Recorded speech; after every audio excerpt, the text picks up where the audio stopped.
Cheer! Good. Speak to the mariners. Fall to it yardly, or we run ourselves aground. Bestir! Bestir! High my heart! Cheerily, cheerily, my heart! Yar! Yar! Take in the topsail! Tend the master's whistle! Blow till I burst thy wind if room enough! Good boatswain, have care! Where's the master? Play the men! Pray you, keep low. Where's the master, boatswain? Do you not hear him? You mar our labor. Keep your cabins. You do assist the storm. Thy course be patient. When the sea is, hence, what care these roars for name of king? To cabin, silence, trouble us not. Lord, remember who thou hast. None that I love more than myself. You are a counselor. If you can command these elements to silence and work the peace of the present, we will not hand war. Use your authority. If you cannot, give thanks you have lived so long. And make yourself ready in your cabins for the mischance of the hour, if it so have. Hide the heart! Out of my way, I say! I've great comfort from this fellow. Methinks he hath no drowning mark upon him. His complexion is perfect gallows. Stand fast, good fate, to his hanging. Make the rope of his destiny our cable, for our own doth little advantage. If he be not born to be hanged, our case is miserable. Down with the topmast! Yard! Lower! Lower! We're going to try with the main course! Heave! Most The power howling! It's longer than Yet again? What do you here? Shall we try and drown? Do you have a mind to think? What's on your throat, you bawling blasphemous, incharitable dog? Hey, you horse and insolent noise maker!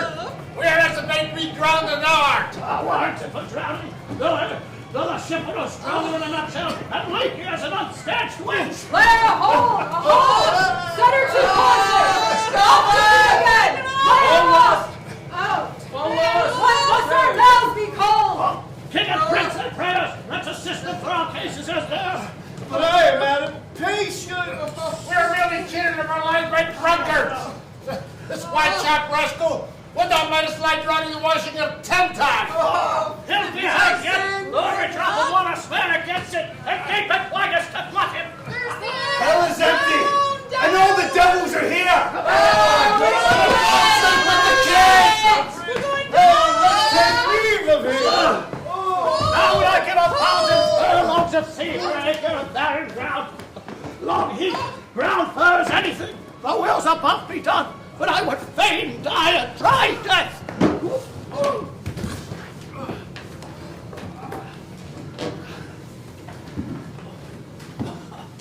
If by your arts, my dearest father, you'll put the wild waters in this roar, allay them. The sky, it seems, would pour down stinking pitch, but that the sea mounting to the Vulcan's cheek dashes the fire out. So, oh, I have suffered with those that I saw suffer. A brave vessel would, no doubt, some noble creature in her, dashed all to pieces. Oh, the cry did knock against my very heart. Poor souls, they perished. Had I been any god of power, I would have sunk the sea within the earth, or ere should the good ship so have swallowed, and the frotting souls within her. Be collected. No Tell thy piteous heart there's no harm done. Oh, both a day. No harm. I have done nothing but in the care of thee. Of thee, my dear one, thee, my daughter, who art ignorant of what thou art, not knowing of whence I am, nor that I am more better than Prospero, master of a full poor cell, and thy no greater father. More to know to never meddle with my thoughts. 'Tis time I should inform thee further. Lend thy hand and pluck thy magic garment from me.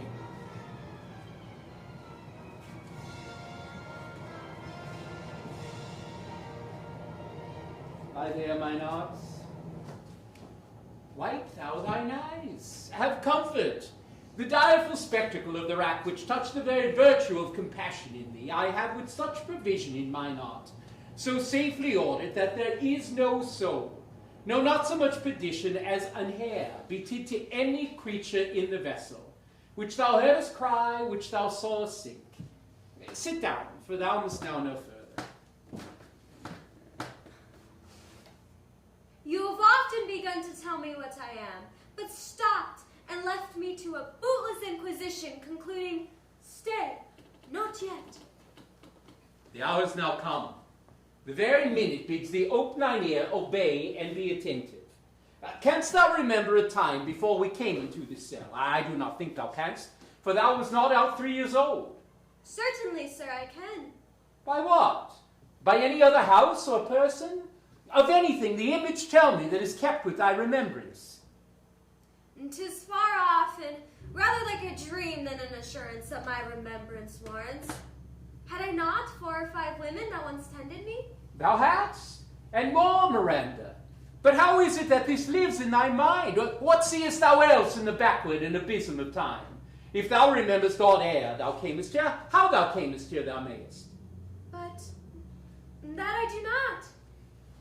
12 years since, Miranda, 12 years since, thy father was Duke of Milan and a prince of power. Sir, are you not my father? Thy mother was a piece of virtue, and she said thou wast my daughter. And thy father was Duke of Milan, and his only heir and princess, no worse issued. Oh, the heavens! What foul play had we that came from thence? Or, blessed was it we did. Both, my dear. By foul play, as thou sayest, were we heaved thence, but blessedly hope hither. Oh, my heart bleeds to think of the teen I have turned you to, which is from my remembrance. Please you farther. My brother and thy uncle, called Antonio, I pray thee mark me that a brother should be so perfidious. He whom next thyself of all the world I loved, and to him gave the manage of my state, which at the time among the signories it was the first, and Prospero the prime duke, being so reputed in dignity, for the liberal arts without a parallel, those being all my study, the government I cast upon my brother, and to my state grew stranger, being transported and wrapped in secret studies. Thy false uncle, dost thou attend to me? Sir, most heedfully. Having once perfected how to grant suits, how to deny them, who to advance, and who to trash for overtopping, new created the creatures that were mine, I say, or changed them, or else new formed them, having both the key to officer and office and all hearts in the land to what tune pleased his ear, that now he was the ivy which had hid my princely trunk and sucked my verdure out on it. Thou attendest not. Oh, good sir, I do. I pray thee mark me. I, having thus neglected worldly ends, all dedicated to closeness and the bettering of my mind, with that which but by being so retired all prized all popular rates, and my false brother awaiting evil nature, and my trust, like a good parent, did beget of him a falseness, in its contrary, as great as my trust was, which had indeed no limit, a confidence sans bound, he being thus lauded, not only with what my revenue yielded, but what my power might else exact, like one who having into truth, by telling of it, made such a sinner of his memory, to credit his own lie, he did believe he was indeed the Duke, out of the substitution, and executing the outward face of royalty with all prerogative, hence his ambition growing. Dost thou hear? Your tale, sir, could cure deafness. to have no screen between this part he played and him he played it for. He needs would be absolute Milan. Me, poor man, my library was dukedom large enough. Of temporal royalties he thinks me now incapable.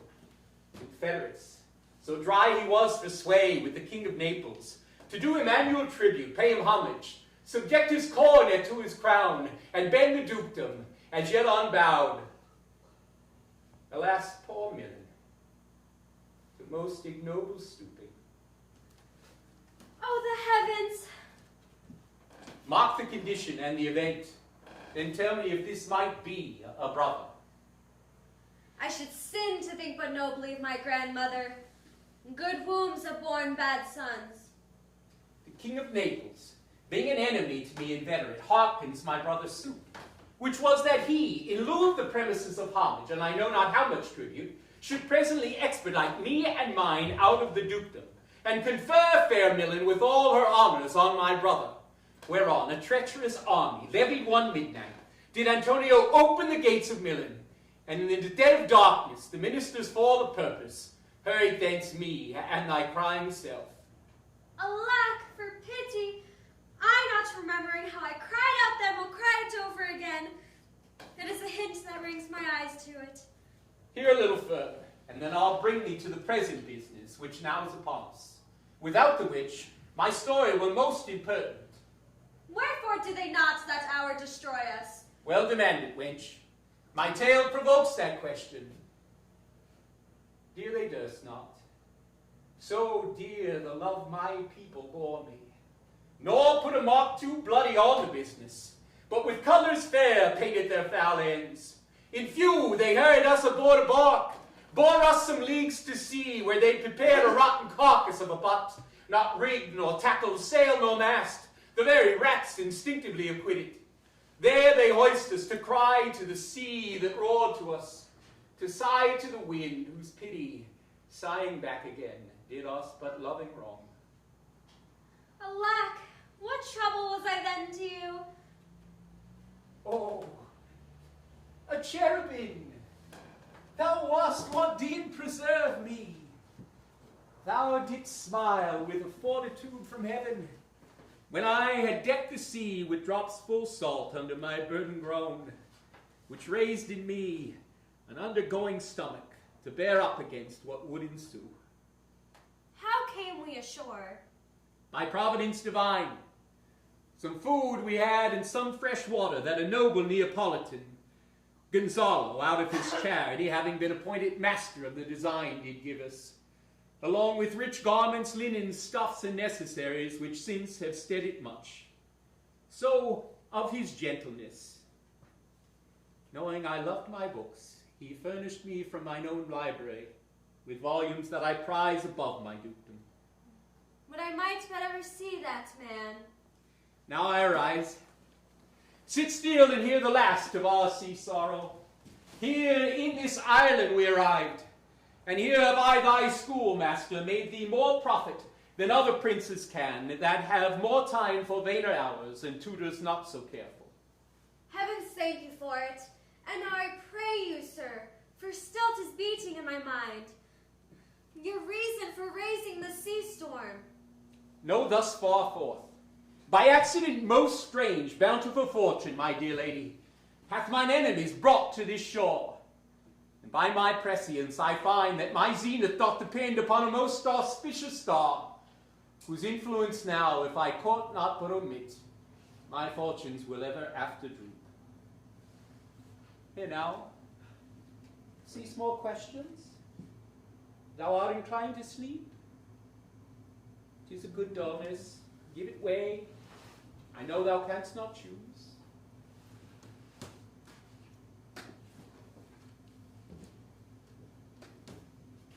Come away, servant.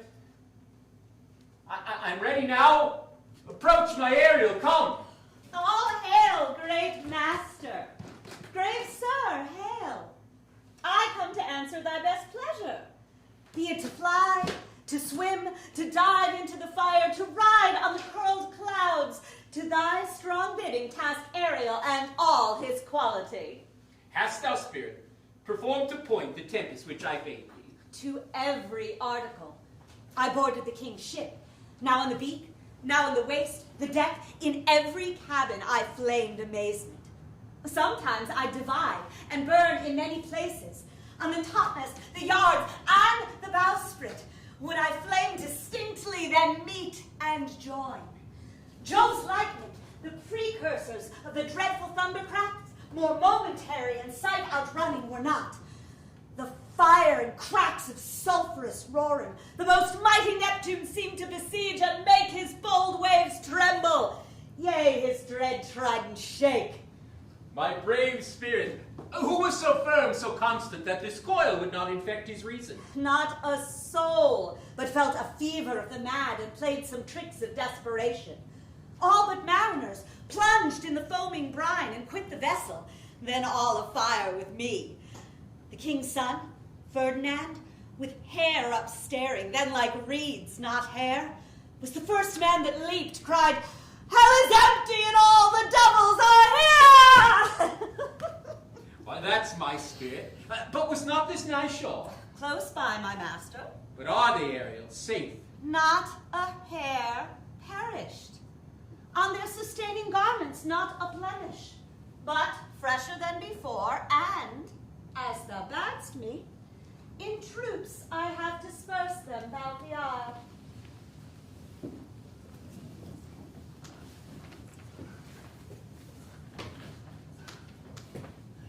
The king's son have I landed by himself, whom I left cooling of the air with sighs in an odd angle of the isle, and sitting, his arms in this sad knot.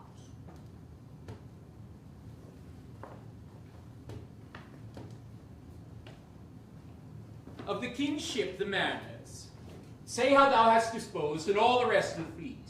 Safely in harbor is the king's ship, in the deep nook where once thou calledst me up at midnight to fetch dew from the still vexed Bermudas.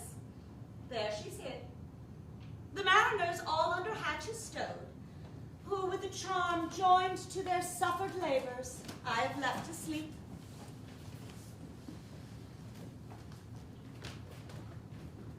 And for the rest of the fleet, which I dispersed, they all have met again, and are upon the Mediterranean float, bound sadly home for Naples, supposing that they saw the king's ship wrecked, and his great person perish. Ariel, thy charge exactly is performed, but there's more work. What is the time of the day? Past the mid-season. At least 2 glasses past. The time 'twixt 6 and now must by us both be spent most preciously. Is there more toil? Since thou dost give me pains, let me remember thee what thou hast promised, which is not yet performed me. How now, moody? What is it thou canst demand? My liberty? Before the time be out, no more. I prithee remember, I have done thee worthy service, told thee no lies, made no mistaking, served without or grudge or grumblings. Thou did promise to bake me a full year. Dost thou forget from what a torment I did free thee? No. Thou dost, and thinketh it much to tread the ooze of the salt deep, to run upon the sharp wind of the north, to do my business in the veins of the earth when it is baked with frost. I do not, sir. Thou liest, malignant thing. Hast thou forgot the foul witch Sycorax, who with age and envy had grown into a hoop? Hast thou forgot her? No, sir. Thou hast. Where was she born? Speak, tell me. Sir, in Argier. Oh, was she so? I must once in a month recount what thou hast been, for thou forgettest. This damned witch Sycorax, who were mischiefs manifold and sorceries terrible to enter human hearing, from Algiers, thou knowest, was banished. For one thing she did, they would not take her life. Is not this true? Aye, sir. This blue-eyed hag was hither brought with child, and left here by the sailors. Thou, my slave, as thou reportest thyself, was then her servant. And for thou wast a spirit too delicate to act her earthly and abhorred commands, Refusing her grand hest, she did confine thee, with help of her more potent ministers, and in her most unmitigable rage, into a cloven pine, within which rift in prison thou didst remain 12 years, within which space she died, and left thee there, where thou didst vent thy groans as fast as mill wheels strike. Then was this island, save for the son she did litter here, a freckled whelp hag born, not honoured with the human shape. Yes, Caliban, her son. Dull thing, I say so. 'Tis Caliban who now I keep in service. Thou best rememberest what a torment I did free thee from. Thy groans did make wolves howl, and penetrate the breast of ever angry bears. It was a torment to lay upon the damned, which Sycorax could not undo. It was mine art, when I arrived, that made gape the pine and let thee out. I thank thee, master. If thou more murmurest, I will rend an oak, and peg thee in his knotty entrails, till thou hast howled away 12 winters. Pardon, master. I will be correspondent to command, and do my spriting gently. Do so. And in 2 days, I will discharge thee. That's my noble master. What shall I do? Say what shall I do? Go, make thee like a nymph of the sea. Be subject to no sight but thine and mine, invisible to every eyeball else. Go take this shape and hither come in.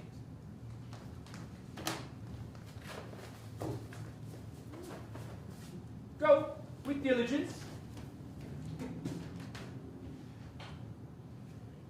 Awake, dear heart. Awake. Thou hast slept well. Awake. The strangeness of your story put heaviness in me. Shake it off. Come. We'll visit Caliban, my slave, who never yields us kind answer. 'Tis a villain, sir. I do not love to look on. But as 'tis, we cannot miss him. He does make our fire, fetches in our wood, and serves in offices that profit us. Whoa! Slave, Caliban! Thou speak! There's wood enough within! Come forth, I say, there's other business for thee. Thou toldest thou when? Fine apparition, my quaint Ariel. Hearken thine ear. My lord, it shall be done.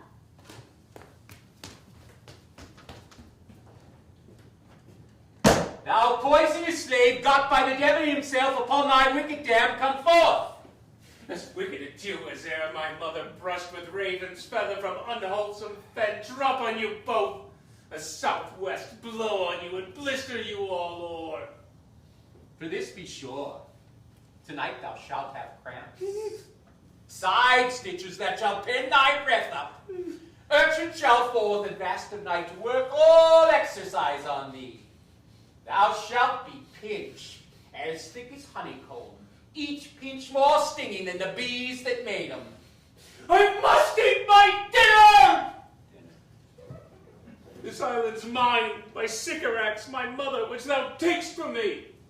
When first thou came, thou strokest me and made much of me, wouldst bring me water with berries in it, and teach me how to name the bigger light and how the less that burn by day and night. Then I loved thee, and showed thee all the qualities of the isle, the fresh springs, brine pits, barren place, and fertile. Cursed be I that did so! Now all the charms of Sycorax, toads, beetles, bats, light on you, for I am all the subjects that you have, that once was mine own king. And here you sty me to this hard rock, whilst keeping me from the rest of the isle. Thou most lying slave, whom stripes may move, not kindness. I use thee, filth as thou art, with humane care, and lodge thee in mine own self, till thou didst seek to violate the honor of my child. Oh, Oh, what had been done, thou didst prevent me. Peopled else this isle with Calibans. A born slave, which any prince of goodness will not take, being capable of all ill. I pitied thee, took pains to make thee speak, taught thee each hour one thing or other. When thou didst not savage know thine own meaning, but would scowl like a thing most brutish, I endowed thy purposes with words that made them known. But thy vile race, though thou didst learn, had that in it which good natures could not abide to be with. Therefore wast thou deservedly confined to this rock, who hadst deserved more than a prison. You taught me language, and my provenance is I know how to curse! The red plague rid you for learning me your language. Hagseed hence, fetch in all wood and be quick. Thou art best to answer other business. Shrubbest thou, malice?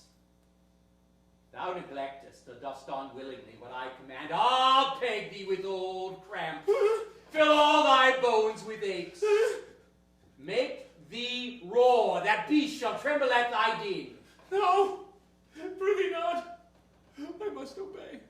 His art is of such power to control my damned god Setebos and make a vassal of him. So slave, hence.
Should this music be? In the air or in the earth? It sounds no more, and sure it waits upon some god of the island. Weeping. Again the king, my father's wrack. It has crept by me upon the waters, allaying both their fury and my passion with its sweet air. Thence I have followed it, or it hath drawn me rather. But 'tis gone. No, it begins again.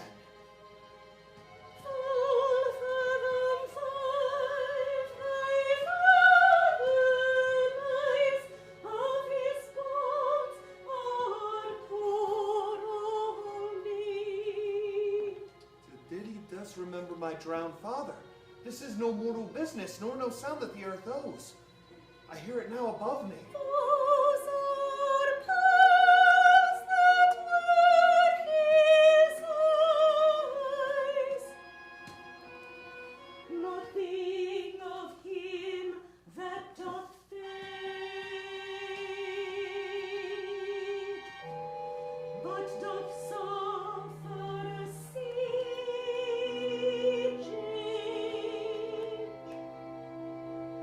Into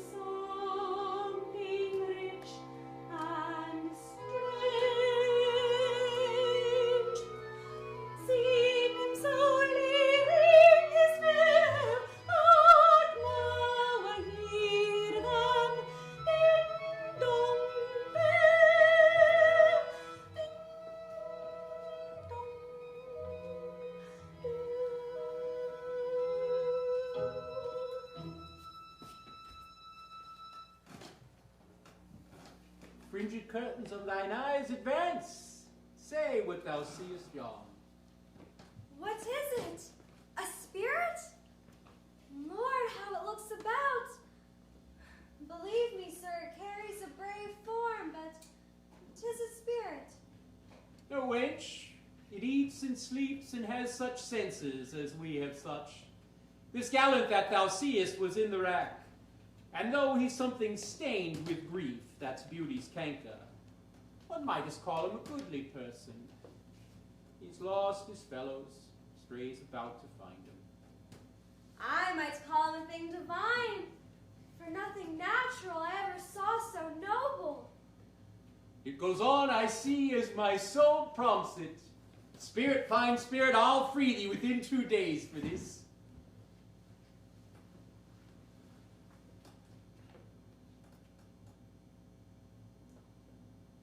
Most sure.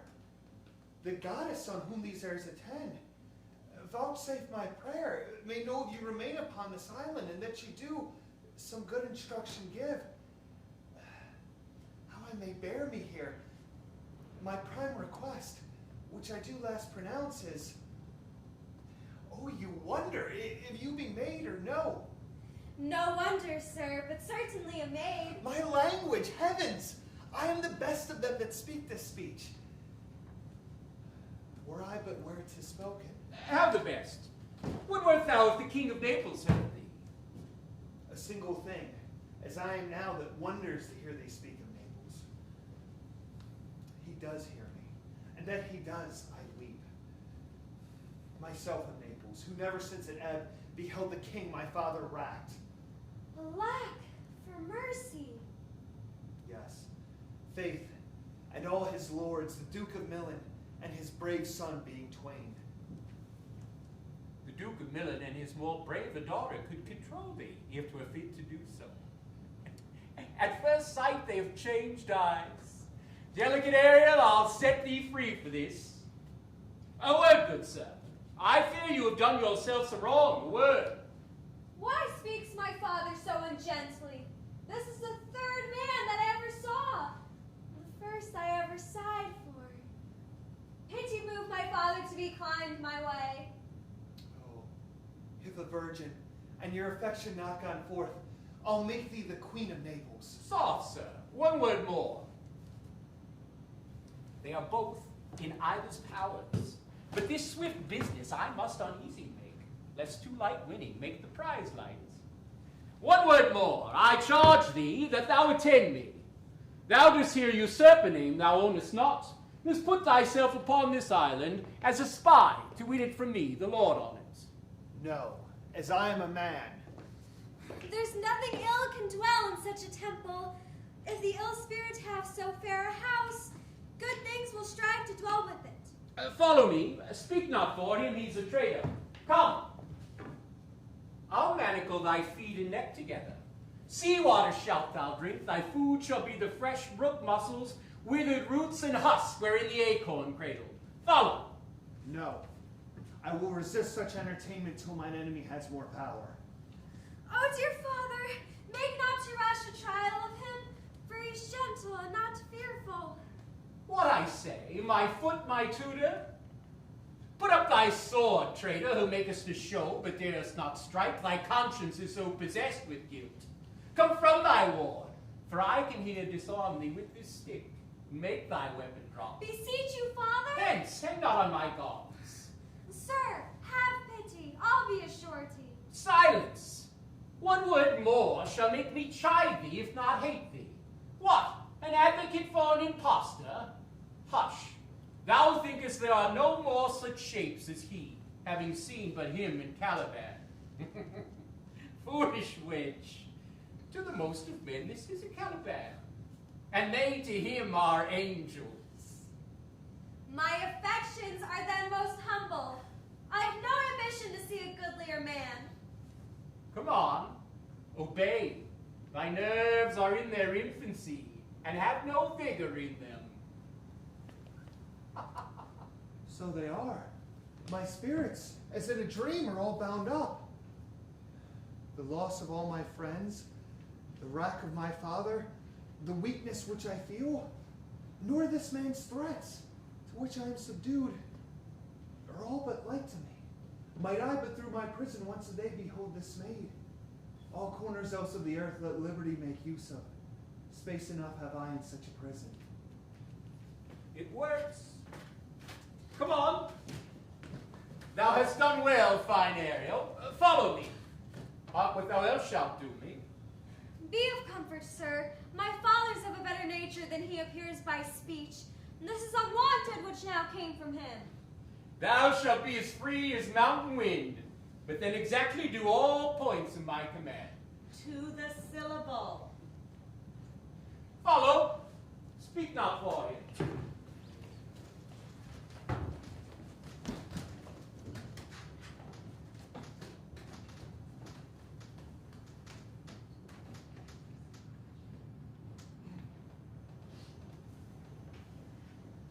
Beseech you, sir, be merry. You have cause. So have we all. Of joy, for our escape is much beyond our loss. Our hint of woe is common. Every day some sailor's wife, the master's is some merchant, and the merchant have just our theme of woe. But for the miracle, I mean our survival. Few in millions can speak like us. Then wisely, good sir, weigh our sorrow with our comfort. Prithee, peace. Oh, he receives comfort like cold porridge. The visitor will not give him or so. Look, he's winding up the watch of his wit. By and by it will strike. Sir, One tell. when every grief is entertained that's offered, comes to the entertainer $1. Dolor comes to him indeed. You have spoken truer than you purpose. You have taken it wiselier than I meant you should. Therefore, sir, Fie! What a spendthrift is he of his tongue. I prithee spare. well, I have done. But yet, He will be talking. Which of here, Adrian, for a good wager, first begins to crow? The old cock. The cockerel. On the wager? I'll after. Match.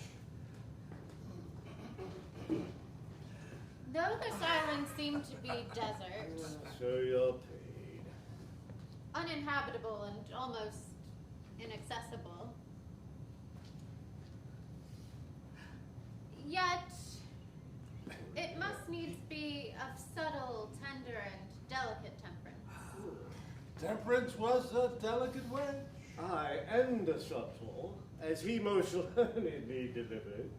The air breathes upon us here most sweetly. As if it had lungs, rotten ones. Or as 'twere perfumed by a fen. here is everything advantageous to life. True, save means to live. Of that there is none. Oh, little. How lush and lusty the grass looks. How green. The ground is indeed tawny. With an eye of green int. But Not much. Oh, he doth but mistake the truth totally. But the rarity of it is, which is indeed almost beyond credit. Oh, as many vouch rarities are. That our garments, being as they were drenched in the sea, hold notwithstanding their freshness and gloss, being rather new dye than stained with salt water.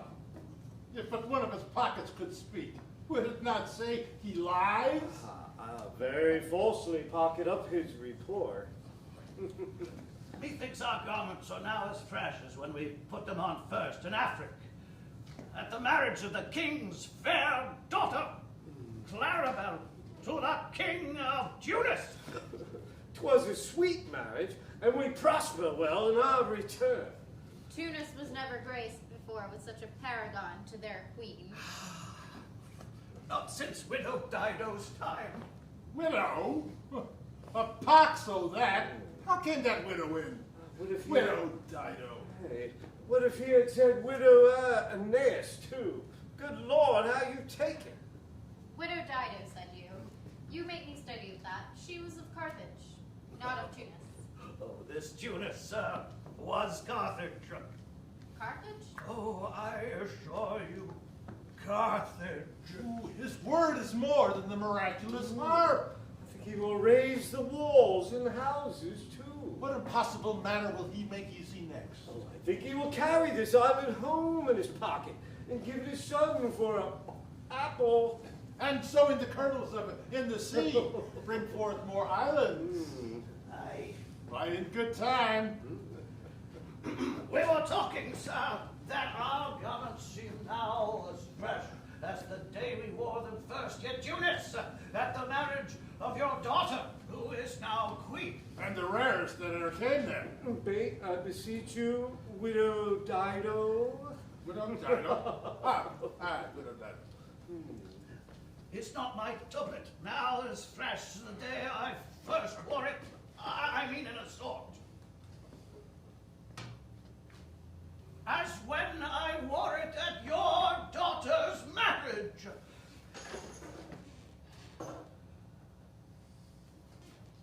Cram these words into my ears against the stomach of my sense. Would I had never married my daughter there, for coming sense my son is lost, and in my rage she too, who is so far from Italy removed, I ne'er again shall see her. Thou, mine heir of Naples and of Milan, what strange fish hath made his reel on thee? Sir, he may live. I saw him beat the surges under him and ride upon their backs. He trod the water, whose enmity flung aside, and breasted the surge most swollen that met him.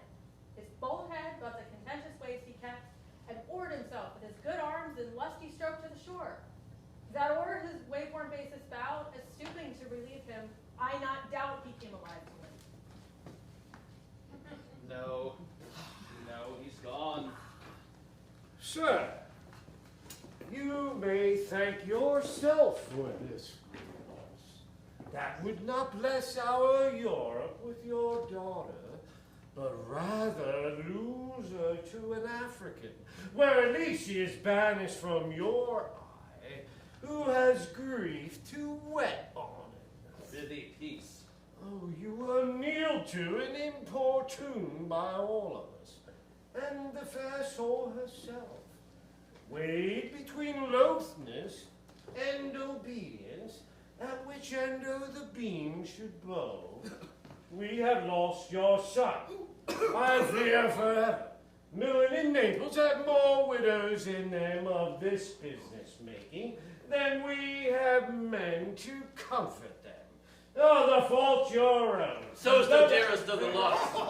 My Lord Sebastian, the truth you speak doth lack some gentleness and time to speak it in. You wrought the sore when you should bring the plaster. Oh, very well. And most originally. Sir, it is foul weather in us all when you are cloudy. Foul weather? Very foul.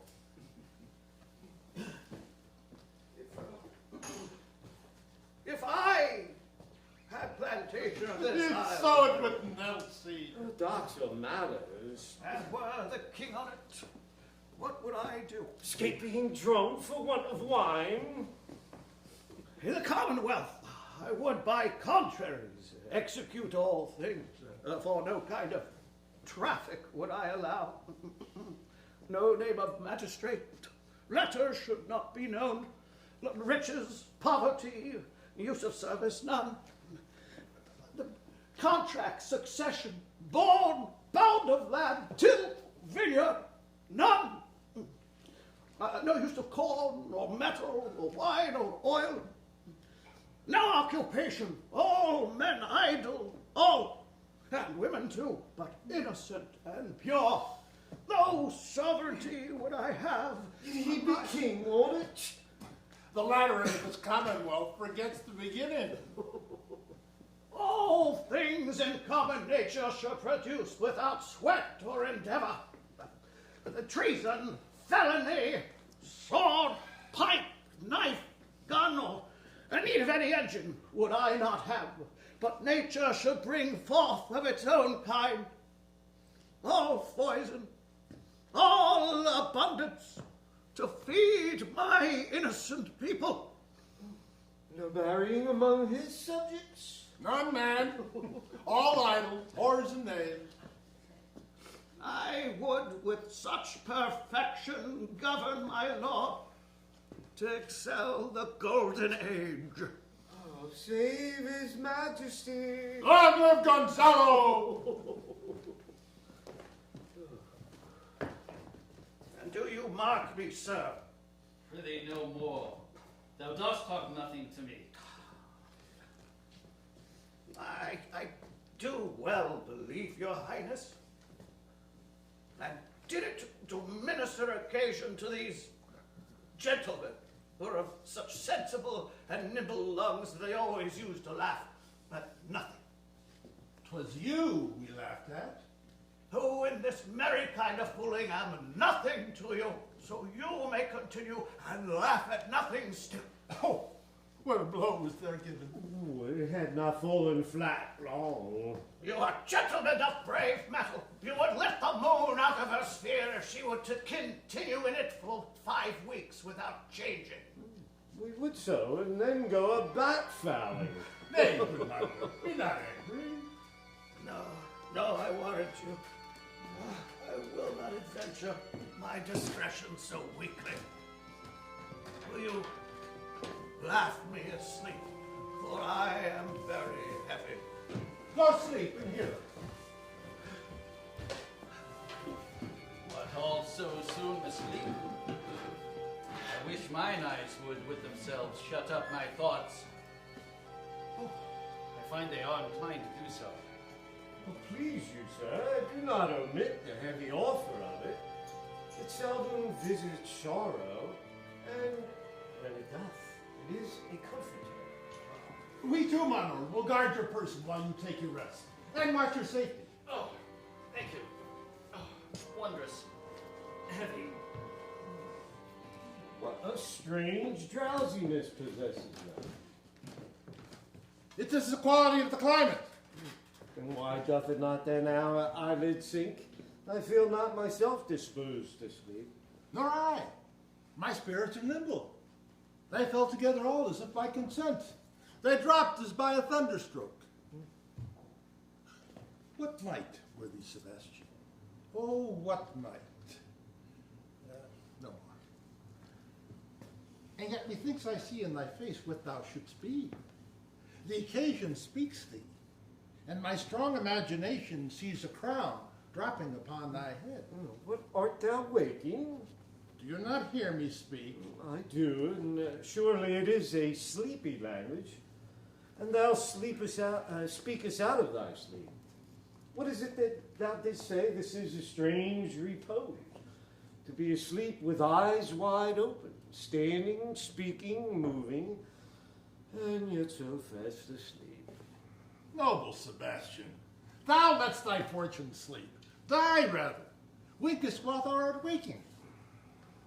Thou dost snore distinctly, but there's meaning in thy snores. I am more serious than my custom. You must be too, if heed me, which to do troubles the oar. Well, I am standing water. I will teach you how to flow. Do so to ebb. Hereditary sloth instructs me. Oh, if you but knew how you the purpose cherish, whilst thus you mock it. How in stripping it you more invest it. Ebbing men indeed most often do so, near the bottom run, by their own fear or sloth. Prithee say on then, the setting of thine iron cheek proclaim a matter and a birth indeed, which throws thee much to yield. Thus, sir, although this lord of weak remembrance, this who shall be of his little memory when he is earth, hath here almost persuaded, for he is the spirit of persuasion, only professes to persuade the king his son's alive. 'Tis as impossible that he is undrowned as that he that sleeps here swims. I have no hope that he's undrowned. Oh, out of that no hope, what great hope have you?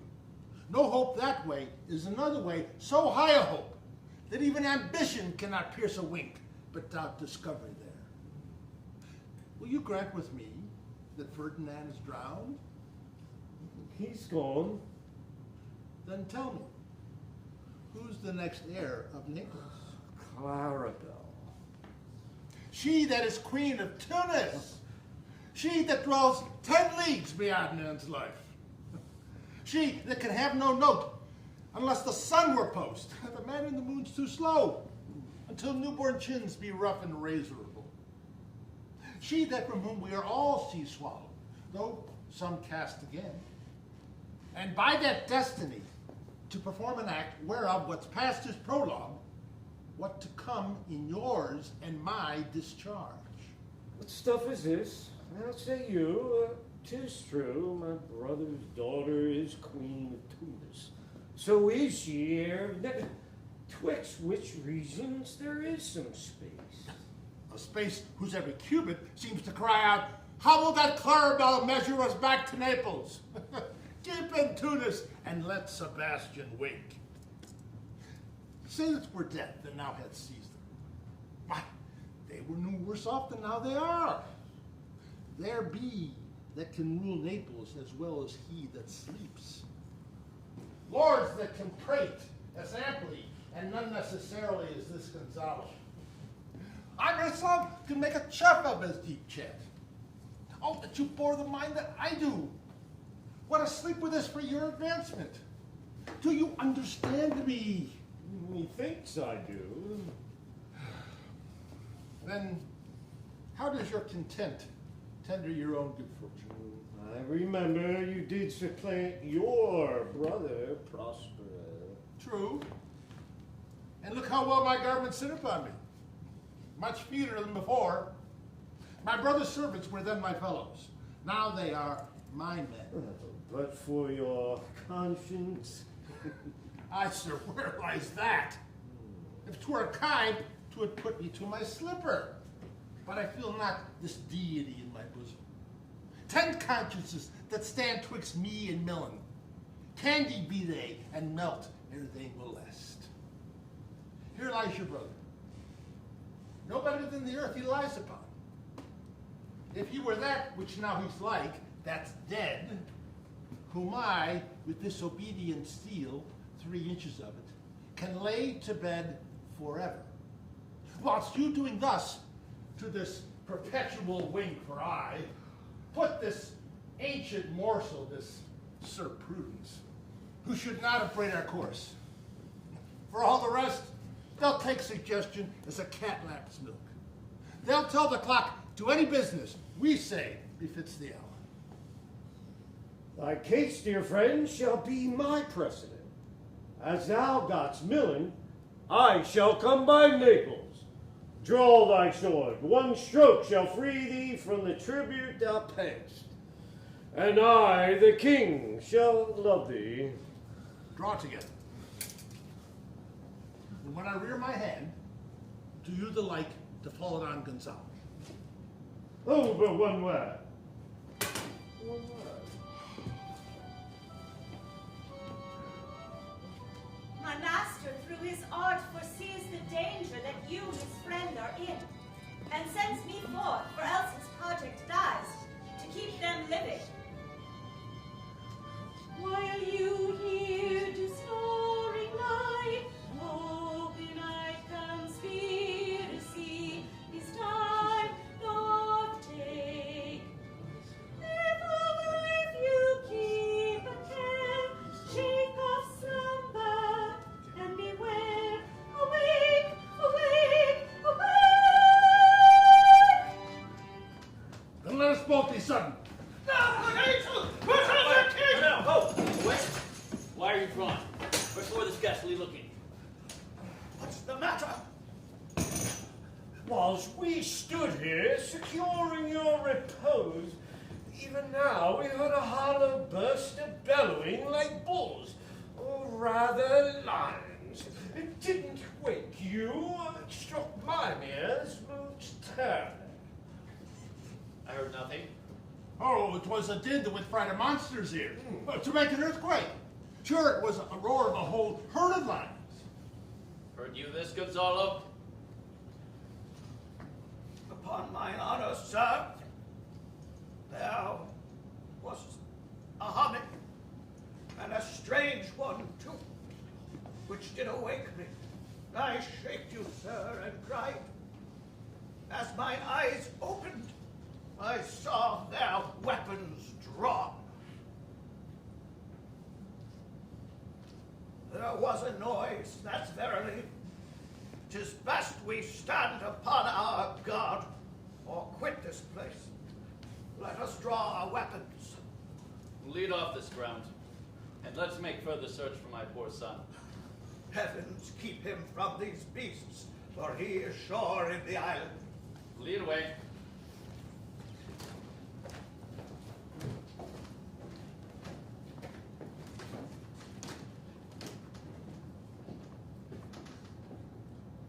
Prospero, my lord, shall know what I have done. So, king, go safely on to seek thy son.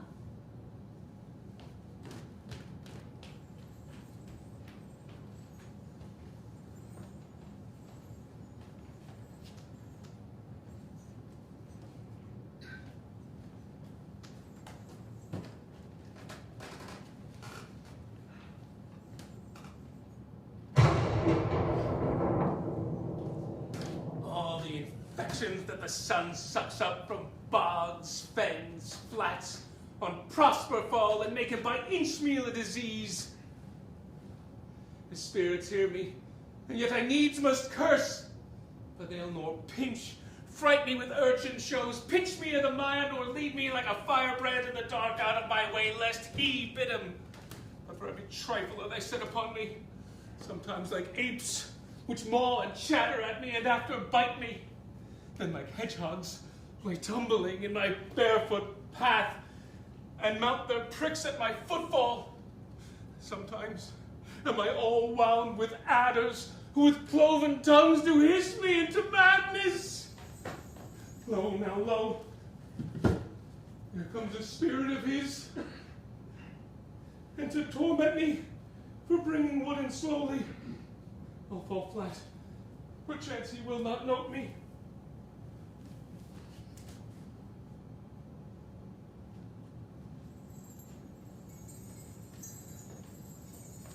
Here's neither bush nor shrub to bear off any weather at all.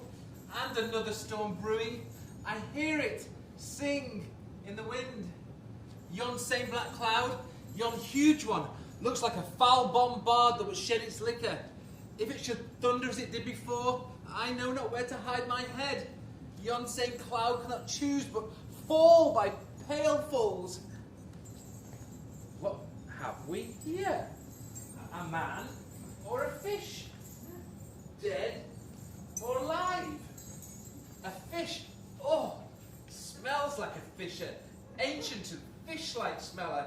Kind of not of the newest, poor John. A strange fish. Were I in England now, as once I was, and had but this fish painted, not a holiday fool there, but would give a piece of silver. There would a monster make a man. Any strange beast there makes a man. When they will not give a doit to relieve a lame beggar, they will lay out 10 to see a dead Indian. Legged like a man, with fins like arms, warm. Oh, my troth, I do now let loose my opinion, hold it no longer. This is no fish, but an islander that hath lately suffered by a thunderbolt. Alas, the storm is come again. My best way is to creep under his gabardine. There is no other shelter hereabout. Misery acquaints a man with strange bedfellows. I will here shroud till the dregs of the storm be past.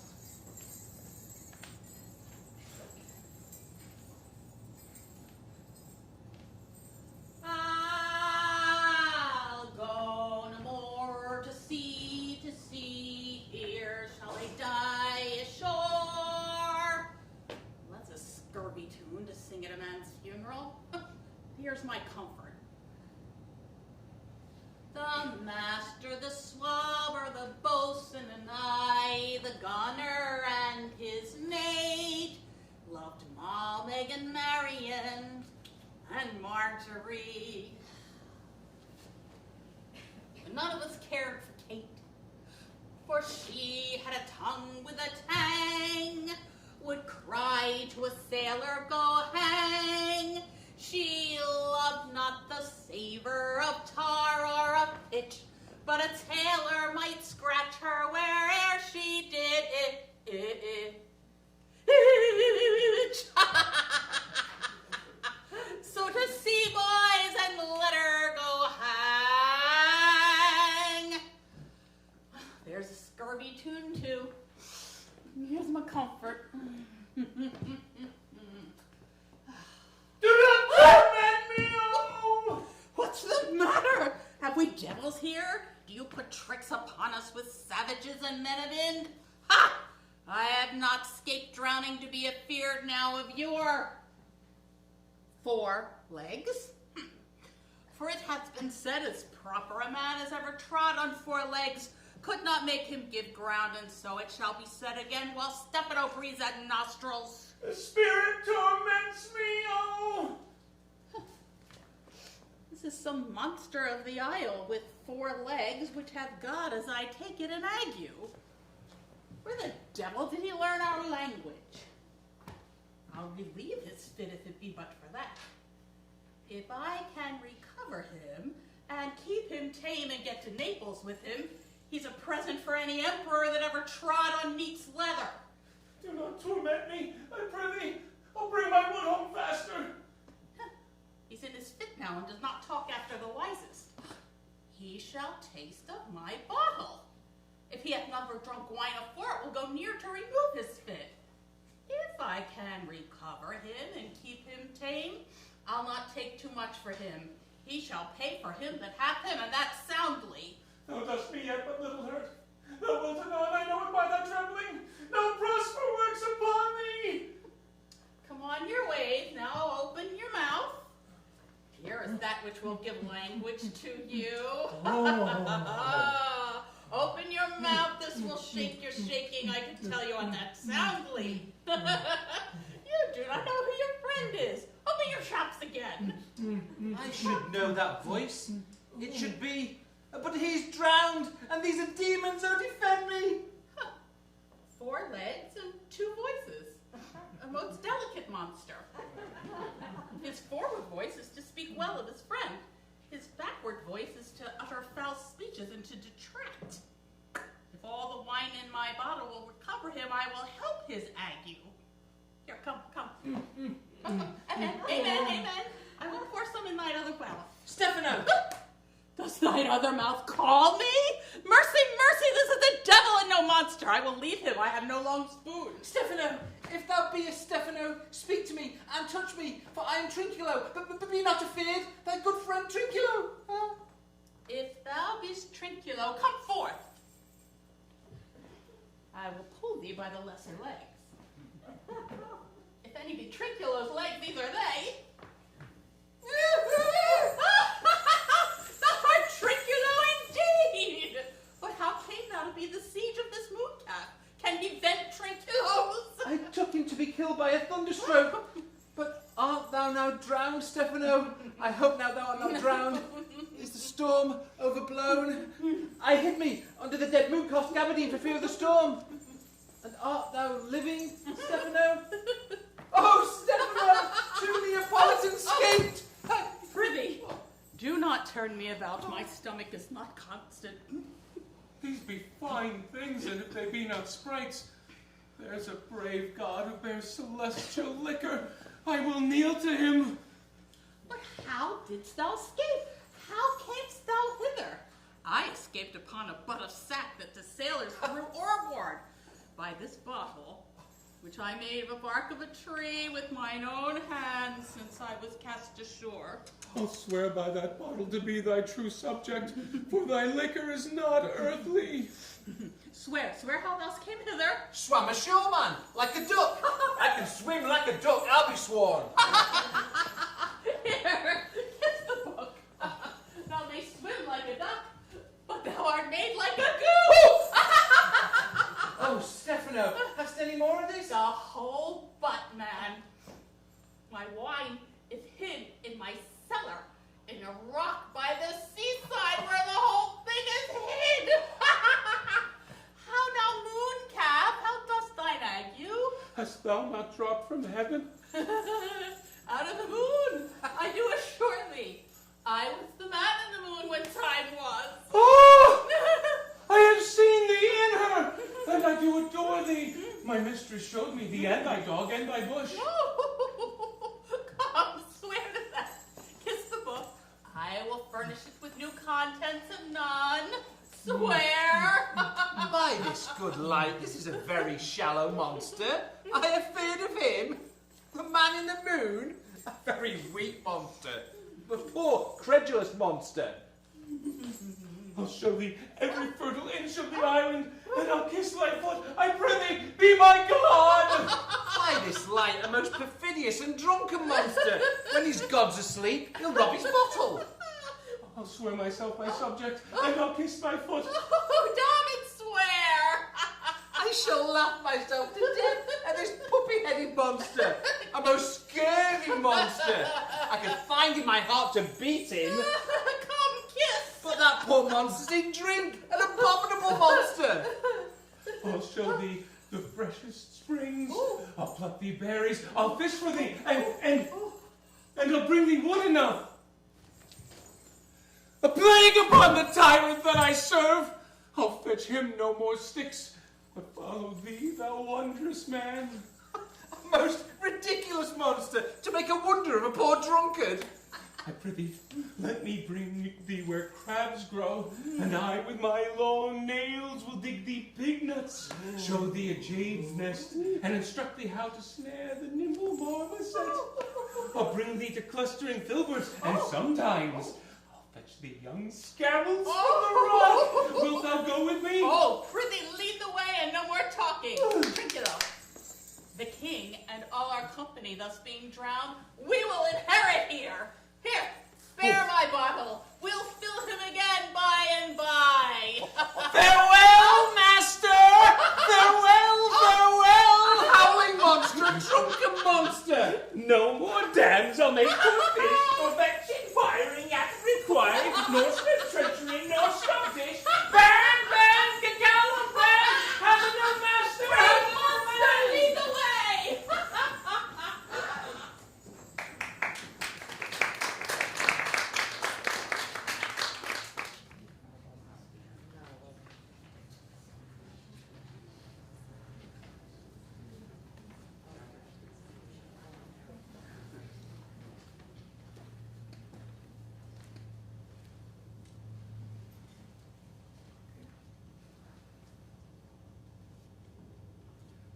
There be some sports are painful, and their labor delight in them sets off some kindness. Some kinds of baseness are nobly undergone, and most poor matters point to rich ends. This, my mean task, would be to me as heavy as is odious. But the mistress, who I serve, quickens what's dead, and makes my labors pleasures. Oh, she is 10 times more gentle than her father is crab, and he is composed of harshness. I must remove some 1,000 log and place them upon a sore injunction. My mistress weeps when she sees me work, and says such baseness, never like executor, I forget. But these sweet thoughts do even refresh my labors, most busiest when I do them. Alas now, pray you, work not so hard. I would the lightning had burnt up those logs you were enjoined to pile. Pray, set it down and rest yourself. When this burns, 'twill weep for having wearied you. My father is hard at study. Pray now, rest you. He's safe for these 3 hours. No, noble mistress. The sun will set before I shall discharge what I must strive to do. If you'll sit down, I'll bear your logs the while. Pray, give me that. I'll carry it to the pile. No, precious creature. I'd rather crack my sinews, break my back, than you should such dishonor undergo while I sit lazy by. It would become me as well as it does you, and I should do it with much more ease, for my goodwill is to it, and yours it is against. Poor worm, thou art infected. This visitation shows it. You look wearily. No, noble mistress. 'Tis fresh morning with me at my side when you were with me at night. I must beseech you, chiefly that I might set it in my prayers. What is your name? Miranda. Oh, my father, I broke your hest to say so. Admired Miranda. Indeed, the top of admiration, worth what's dearest to the world. For many a woman have I eyed with best regard, and many a time hath the harmony of their tongues brought into bondage my too diligent ear. For several virtue have I liked several women. Never any was so full of soul, but some defect in her did quarrel with the noblest grace she owed and brought it to the foil. But you, oh you, so perfect and so peerless, are made of every creature's best. I do not know one of my own sex, no woman's face remember, save for my glass, mine own. Nor have I met many that I may call men than you, dear friend, and my good father. How features are abroad, I am skilless of, but by my modesty, and the jewel in my dower, I would not wish any companion in the world but you, nor can imagination form a shape besides yourself to like of. But I prattle something too wildly, and my father's precepts I therein do forget. I am in my condition, a prince, Miranda. I do think a king. I would not so, and would no more endure this wind slavery than to suffer the flesh fly blow my mouth. Hear my soul speak. The very instant that I saw you, did my heart fly to your service. There it resides to make me slave to it. And for your sake am I this patient logman. Do you love me? O heaven, O earth, bear witness to the sound and crown what I profess with kind regard if I speak truthfully. If hollowly invert what best boded me to mischief. I, beyond all limit of anything else in the world, do love, prize, honor you. I am a fool to weep at what I'm glad of. Fair encounter of two such rare affections. Heaven's rain grace on that which breathes between us. Wherefore weep you? At mine unworthiness, that dare not offer what I desire to give, and much less take what I shall die to want. But this is trifling, and the more it seeks to hide itself, the bigger the bulk it shows. Hence, bashful cunning, and prompt me plain and holy innocence. I am your wife if you will marry me. If not, I'll die your maid. To be your fellow you may deny me, but I'll be your servant, whether you will or no.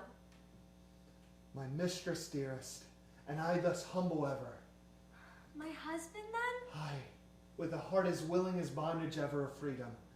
Here is my hand. And mine, with mine heart in it. And now farewell, till half an hour hence.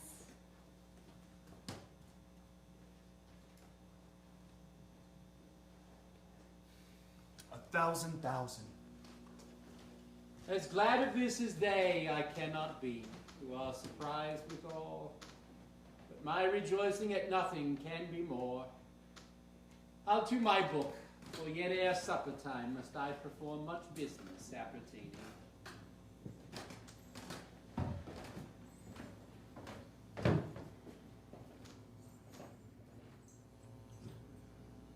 Tell not me. When the butter's out, we will drink water, and not a drop afore. Therefore, bear up and boredom. Servant monster, drink to me. Servant monster, the folly of this island. They say there's but 5 upon this isle. We have 3 of them. If the other 2 be brained like us, the state totters. Drink to me when I bid thee, servant monster. Thine eyes are almost set in thy head. Where would they be set else? You were a brave monster indeed if they were set in his tail. My man-monster hath drowned his tongue in sack. For my part, the sea cannot drown me. I swam ere I could recover the shore some 35 leagues off and on. By this light, thou shalt be my lieutenant, monster, or my standard. Your lieutenant, if you list. He's no standard. Will not run, Monsieur Monster. Nor go neither, but you'll lie like dogs and yet say nothing neither. Mooncalf, speak once in thy life if thou bist a good mooncalf. How doth thy honor? Let me kiss thy shoe. I'll not serve him, he is not valiant. Thou liest, most ignorant monster! I'm encased to jostle a constable. Why, thou debauched fish, thou! Was there ever man a coward that has drunk so much sack as I today?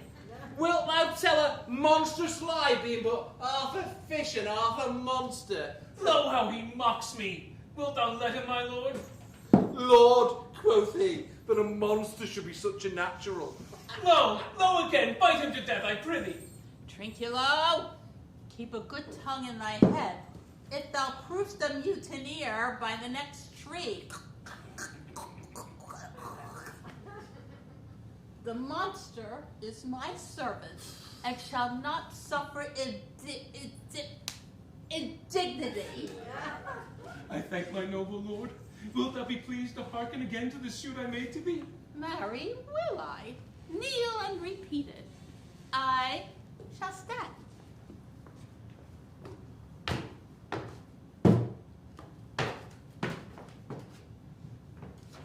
And so shall Trinculo. As I told thee before, I am subject to a tyrant, a sorcerer, who by his cunning hath cheated me of this isle. Thou liest! Thou liest, thou jesting monkey, thou! I would my valiant master would destroy thee. I do not lie. Trinculo, interrupt the monster no farther in his tale, or by this hand I will supplant some of your teeth. Why, I said nothing! Mum then, and no more. Prithee, forward with your tale. I say, by sorcery he got this isle. From me he got it. If thy greatness will, revenge it on him, for I know thou darest, but this thing dare not. That's most certain. You shall be ruler of it, and I'll serve thee. How now shall this be compassed? Canst thou bring me to the party? Yea, yea, my lord. I will yield him thee asleep where thou mayest knock a nail into his head. Thou liest! Thou canst not! What a pied ninny's this, the scurvy patch. I do beseech thy greatness, give him blows and take his bottle from him. When that's gone, he'll drink naught but brine, for I'll not show him where the quick freshes are. Trinculo, run into no farther danger. Interrupt the monster one word more, and by this hand, I'll turn my mercy out of doors and make a stockfish of thee. Why? What did I? I did nothing. I'll stand farther off. Didst thou not say he lied? Thou liest! Ah! Do I so? Take that! And as you like it, give me the lie again! I did not give the lie! Out of your wits and hearing too! A pox on your bottle! This can sack and drinking do! A murrain on your monster! And the devil take your fingers! Ha ha ha! Prithee, forward with your tale. Stand farther off. Beat him a while. After a time, I'll beat him too. Prithee, stand farther. Come, continue. Why, as I said before, 'tis a custom with him in the afternoon to sleep. There thou mayest brain him, having first seized his books, or with a log batter in his skull, or punch him with a stake, or cut his weazen with thy knife. Remember first to secure his books, for without them he's but a sot as I am, and hath no spirits to command. They all do hate him as rootedly as I. Burn but his books. He has brave utensils, for so he calls them, and when he has his house he'll deck them withal. Most deeply to consider is the beauty of his daughter. He himself calls her a nonpareil. I never saw a woman but Sycorax, my dam, and she, as far surpasseth Sycorax, as greats does least. Was it so brave a lass then? Yea, my lord, she'll become thy bed, I warrant, and bring thee forth brave brood. Monster, I will kill this man. His daughter and I shall be king and queen. Save our graces. And Trinculo and myself will be viceroys. Dost thou like the plot, Trinculo? Excellent. Oh, no. Oh, give me thy hand. I am sorry I beat thee. But while thou livest, keep a good tongue in thy head. Oh. Within this half hour will he be asleep. Wilt thou kill him then? On mine honor. This will I tell my master. Thou makest me merry. I am full of pleasure. Let us be jocking. Wilt thou troll the catch thou taught me but well ere? At thy request, I will do reason, any reason. Trinculo, come on. Let's sing. Flout him and count him and scout him and flout him, for 'tis free. That's not the tune. What is this same? This is the tune of our catch, played by the picture of nobody. If thou beest a man, show thyself in thy likeness. If thou beest a devil, take it out thou list. Oh, forgive me my sins. The dice pays all debts. I defy thee. Art thou Have mercy. Art thou afeard? No, monster, not I. Be not afeard. This isle is full of strange noises, sounds and sweet airs that delight and hurt not. Sometimes 1,000 twangling instruments do hum about mine ears. Sometimes voices, having waked from long sleep, will make me sleep again. And while dreaming, the clouds methought would open and show riches ready to drop upon me, that when I waked, I cried to dream again. This will prove a brave kingdom for me, where I will have my music for nothing. When Prospero is destroyed. By and by, I remember the story. The sound is going away. Let's follow it, and after do our work. Yes, prithee, monster, lead, and we'll follow. But I could see this taperer. He lays it on. Trinculo, will come? I'll follow, Stefano. I'll follow.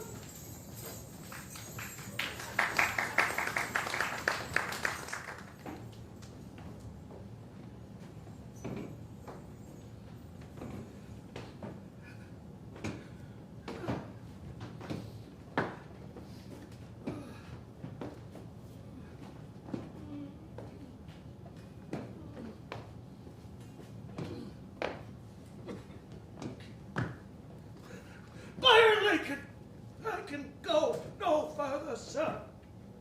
My old bones aches. This is indeed a maze trod through forked rights and meanders. By your patience, I needs must rest me. Old lord, I cannot blame thee, who am myself attached with weariness to the dulling of my spirits. Sit down and rest. Even here will I put off my hope, and keep it no longer for my flatterer. He is drowned, whom thus we stray to find, and the sea mocks our frustrate search on land. Well, let him go. I am right glad he is so wide of hope. Do not for one repulse forego the purpose that you resolve for imminent effect. Aye, the next advantage will we take through thee. Let it be tonight. For now they are oppressed with travel, and will not nor cannot use such vigilance as when they are fresh. Aye, I say tonight, no more.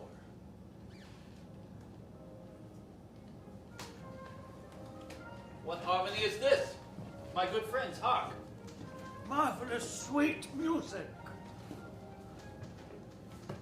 Give us kind keepers, Hemmons. What were these? Why, it's a living drollery. Now I shall believe in unicorn. That in Arabia there's but one tree a phoenix's throne. One phoenix at this hour reigning there. I believe both. And what else wants to be true? Come to me and I'll be set this true. Travelers ne'er did lie till fools at home condemned them. If in Naples I should report this now, would they believe me? If I should say I saw such islanders, for certes, these are people of the island, who, though of monstrous shape, yet know the manners are more gentle, kind, than of our human generation you shall find many, nay, almost any. Honest Lord, thou hast said well. Some of you there present are worse than devils. I cannot too much muse such shapes, such gestures, such sound, expressing, although they want use of tongue, a kind of excellent dumb discourse. Praise in departing. They vanish strangely. No matter, since they have left their viands behind and we have stomach. Would it please you to taste of what is here? Not I. Faith, sir, do not fear.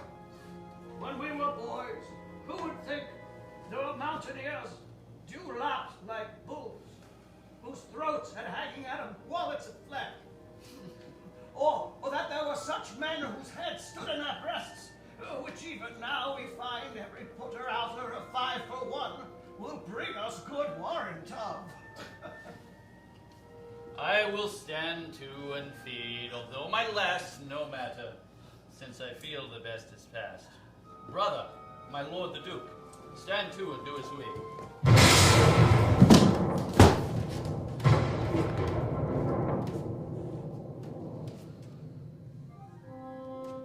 You are 3 men of sin, whom destiny that hath to instrument this lower world and what is in't, the never-surfeited sea hath caused to belch up you. And on this island, where man doth not inhabit, you mongst men being most unfit to live. I have made you mad, and even with such like valor, men hang and drown their proper selves. You fools! I and my fellows are ministers of fate. The elements of whom your swords are tempered may as well wound the loud winds, or with be mocked at stabs kill the still closing waters, as diminish one dowel that's in my plume. My fellow ministers are like invulnerable. If you could hurt, your swords are now too massy for your strength, and will not be uplifted. But remember, for that's my business to you, that you 3 from Milan did supplant good Prospero, exposed unto the sea, which hath bequitted him and his innocent child.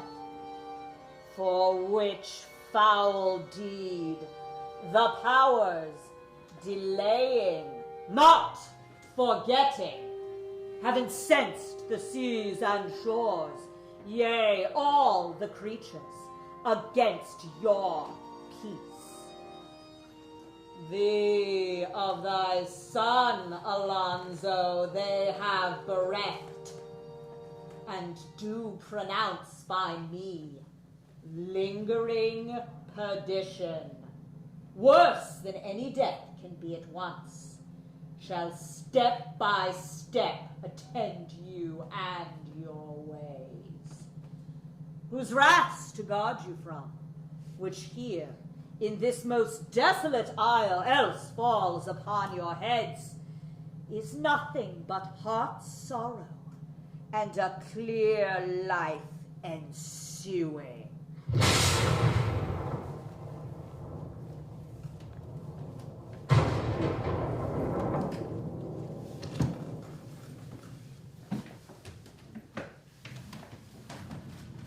Bravely the figure of this harpy hast thou performed, mine heir. a grace it had devoured. Of my instructions hast thou nothing bait with what thou hast to say. And so with good life and observation strange, my meaner ministers their several kinds have done. My high charms work. And these mine enemies are all knit up in their distractions. They're in my power. And in these fits I leave them, while I visit young Ferdinand, whom they suppose is drowned, and his and mine loved darling.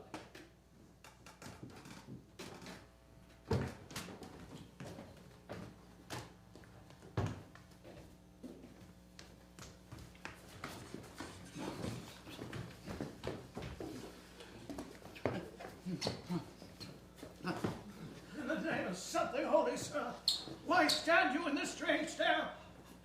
Oh, it is monstrous, monstrous. I thought the billows spoke and told me of it.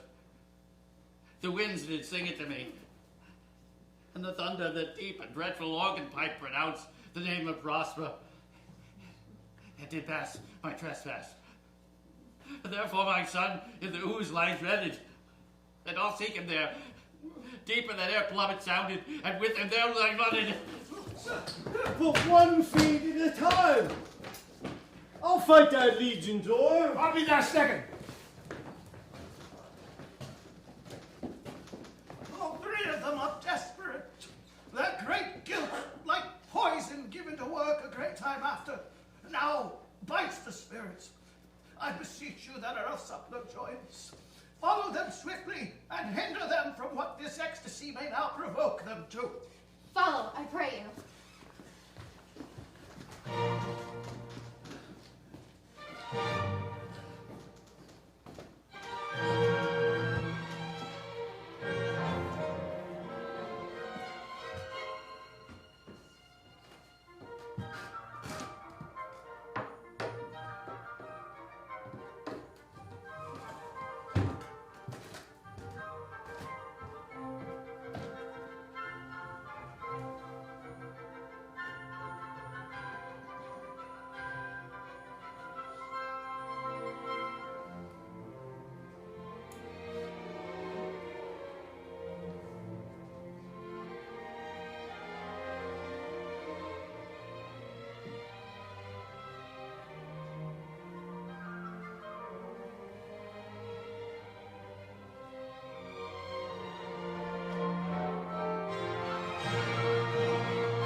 If I have too austerely punished you, your compensation makes amends.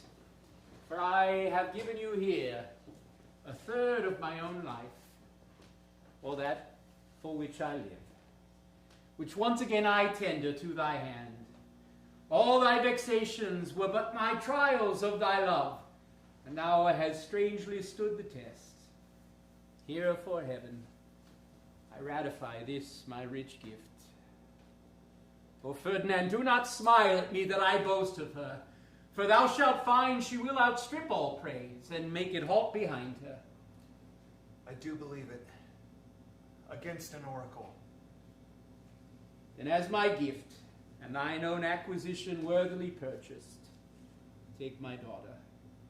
But if thou dost break her virgin knot before all sanctimonious ceremonies are with full and holy rite ministered, no sweet aspersion shall the heavens let fall to make this contract grow. But barren hate, soured-eyed disdain, and discord shall bestrew the union of your bed with weeds so loathly that you shall hate it both. Take heed, then, as Hymen's lamp shall light you. As I hope for quiet days, fair issue and long life, with such love as 'tis now, the murkiest den, the most opportune place, the strongest suggestion, our worser genius shall not melt mine honor into lust to take away the edge of that day's glory. When I stop to think, or Phoebus' steeds are faltered, or of night kept chained below. Fairly spoke. Sit then and talk with her. She is thine own.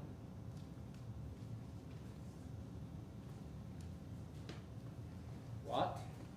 Ariel, my industrious servant. Ariel. What would my potent master? Here I am. Thou and thy meaner fellows your last charge did worthily perform, and I must use you in such another trick. Go bring the rabble, o'er whom I give thee power, hither to this place. I must bestow upon the eyes of this young couple some vanity of mine arts. It is my promise, and they expect it from me. Presently? Aye, with a twink. Before you can say come and go, and grieve twice and cry so, each one dripping on his toe, will be here with mop and mow. Do you love me, master? No. Dearly, my delicate Ariel. Do not approach till thou dost hear me call. Well, I conceive. Look now, be true. Do not give dalliance too much the way. The strongest oaths are straw to the fire and the blood. Be more abstemious, or else good night your vow. I must warrant you, sir.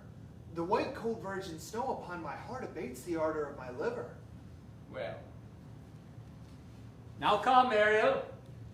Bring a corollary rather than want of spirits. Appear and pertly. All eyes, no tongue. Be silent.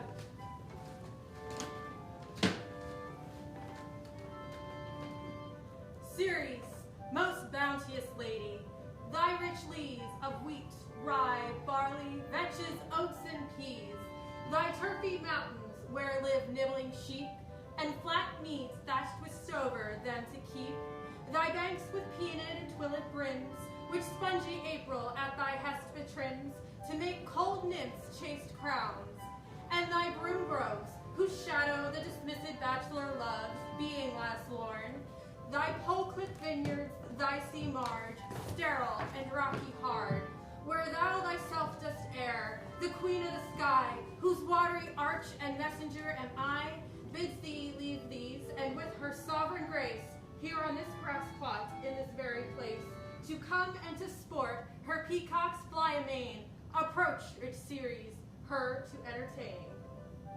Hail, many-colored messenger, that ne'er doth disobey the wife of Jupiter, who with thy saffron wings upon my flowers diffusest honey drops, refreshing showers, and with each end of thy blue bow doth crown my bosky acres and my unshrubbed down, rich scarf to my proud earth.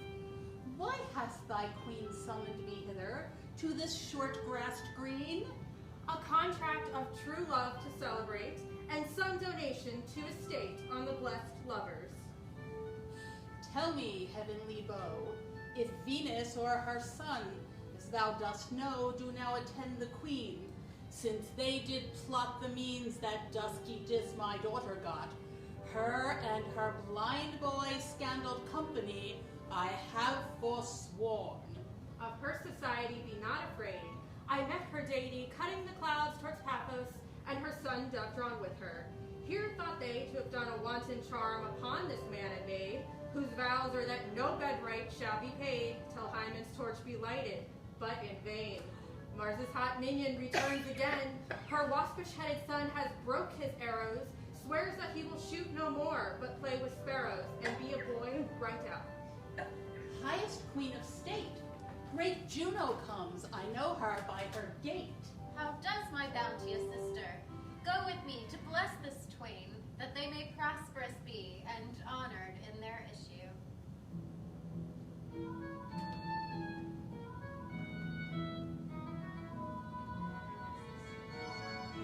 Honor, riches, marriage, blessing, long content, and increasing, hourly joys, be still upon you, Juno sings her blessings on you. Honor, riches, marriage, blessing, hourly joys, be still upon you, Juno sings her blessings on you, hourly joys, be still upon you, Juno sings her blessings on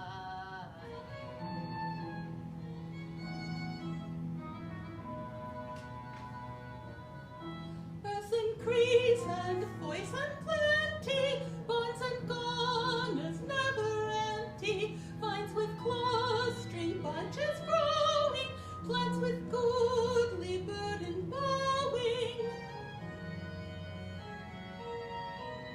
Spring come to you at the farthest, in the very end of harvest.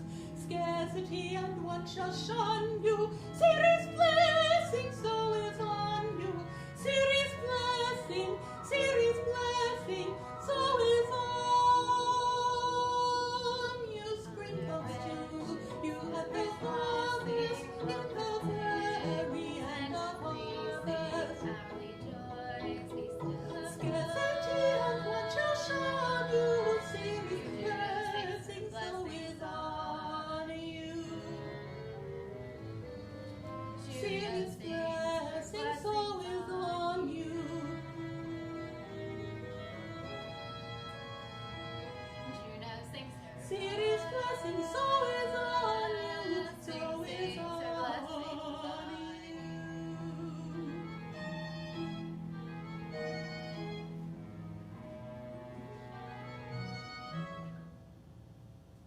This is a most majestic vision, and harmonious charmingly. May I be bold to think these spirits? Spirits, which by mine art from their confines I have called to enact my present fancies. Let me live here ever. So rare a wonder, Father, and a wise makes this place paradise. Sweet now, silence. Juno and Ceres whisper seriously. There's something else to do. Hush and be mute, or else our spell is marred. Nymphs called naiads of the windring brooks, with your sedged crowns and ever harmless looks, leave your crisp channels and on this green land, answer your summons, Juno does command. Come, temperate nymphs, and help to celebrate a contract of true love, be not too late. You sunburned sicklemen of August weary, come hither from the furrow and be merry. Make holiday, your rye straw hats put on, and these fresh nymphs encounter every one in country footing. I had forgotten the foul conspiracy of the beast Caliban and his confederates against my life. The minute of their plot is almost come. Well done. Avoid. No more.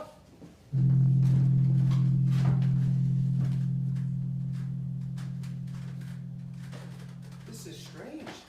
Your father's in some passion that works him strongly. Never till this day saw I him touched with anger, so distempered. You do look, my son, in a moved sort, as if you were dismayed. Be cheerful, sir. Our revels now have ended, and these our actors, as I foretold you, are all spirits, and have melted into air, into thin air. And like the baseless fabric of this vision, the cloud-capped towers, the gorgeous palaces, the solemn temples, the great globe itself, Yea, all that it inherits shall dissolve. And like this insubstantial pageant faded, leave not a rack behind. We are such stuff as dreams are made on, and our little life is rounded with a sleep. Sir, I am vexed. Bear with my weakness, my old brain is troubled. Be not disturbed by my infirmity. If you be pleased, retire into my cell, and there repose. Turner to all walk, to still my beating mind. We wish you peace.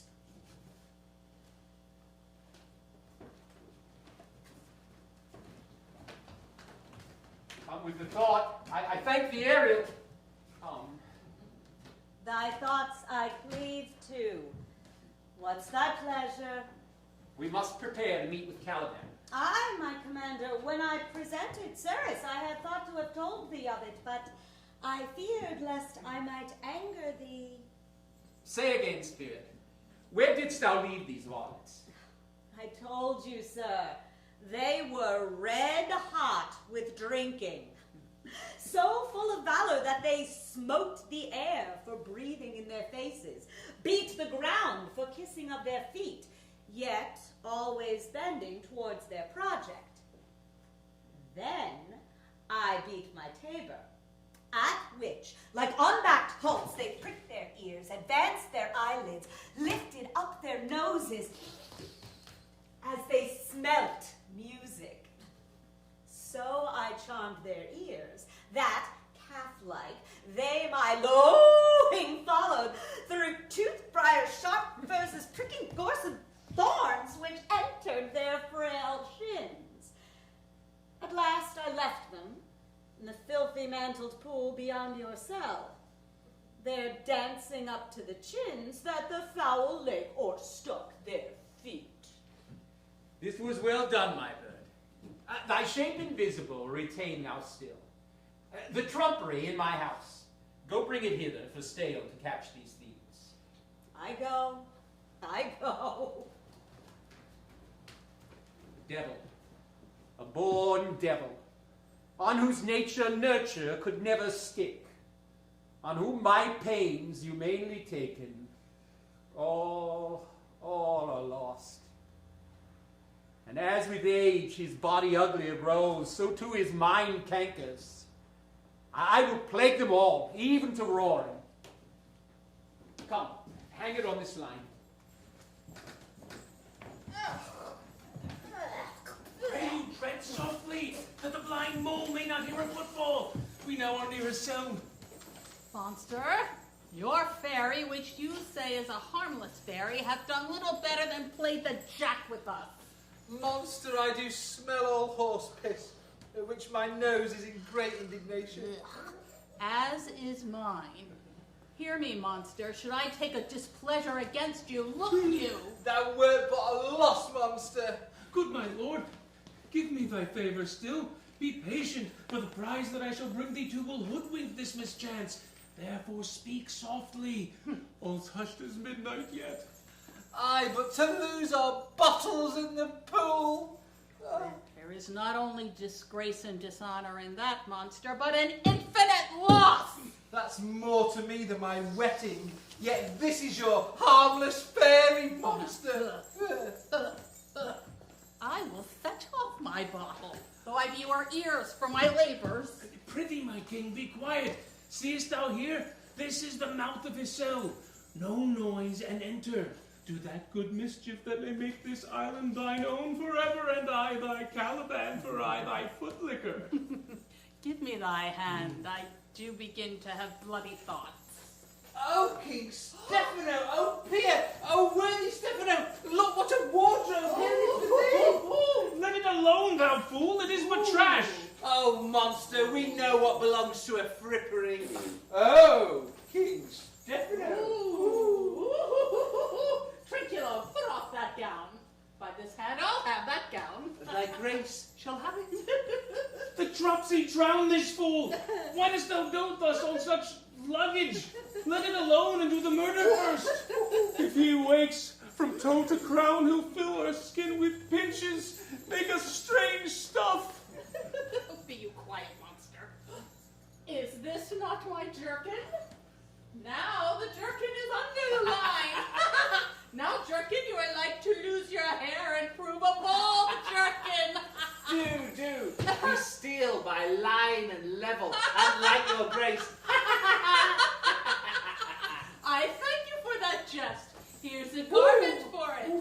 Wit shall not go unrewarded while I am king of this country. Steal by line and level, that's an excellent pass of fate. Here's another garment for it. Monster, come. Put some lime upon your fingers and away the rest. I'll have none on't.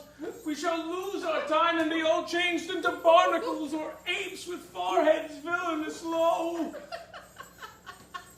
Lay to your fingers, monster. Hope to bear this away to where my hogshead of wine is, or I will turn you out of my kingdom. Here, carry this. And this. And this.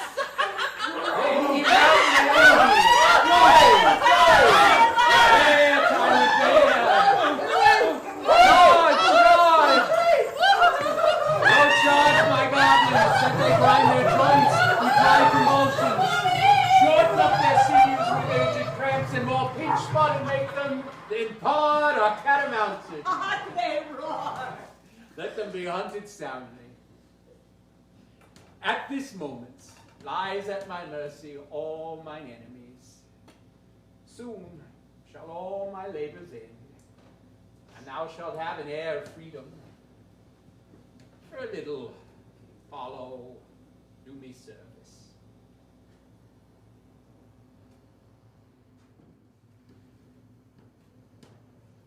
Now does my project gather to a head. My charms crack not, my spirits obey, and time goes upright in his carriage. How's the day? On the 6th hour, at which time, my lord, you said our work should cease. I did say so when first I raised the Tempest. Say, my spirit, how fares the king and his followers? Confined together in the same fashion as you gave in charge, just as you left them. All prisoners, sir, in the lime grove which weather fence yourself. They cannot budge till your release. The king, his brother, and yours abide, all three distracted, and the remainder mourning over them, brimful of sorrow and dismay, but chiefly him that you termed, sir, the good old Lord Gonzalo. His tears runs down his beard like winter's drops from eaves of reeds. Your charm so strongly works them that if you now beheld them, your affection would become tender. Dost thou think so, spirit? Mine would, sir, were I human. And mine shall.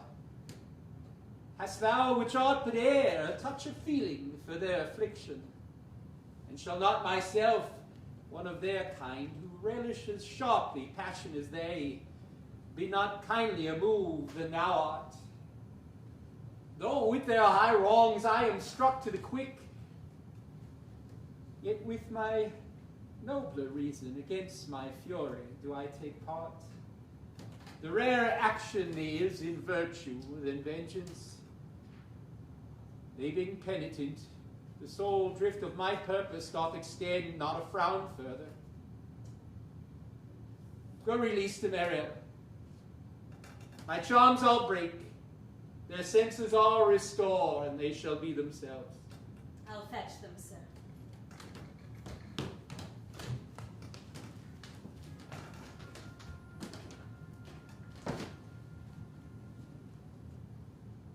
You elves of hills, brook-standing lakes and groves, and you that on the sand with printless foot do chase the ebbing Neptune and do fly him when he comes back.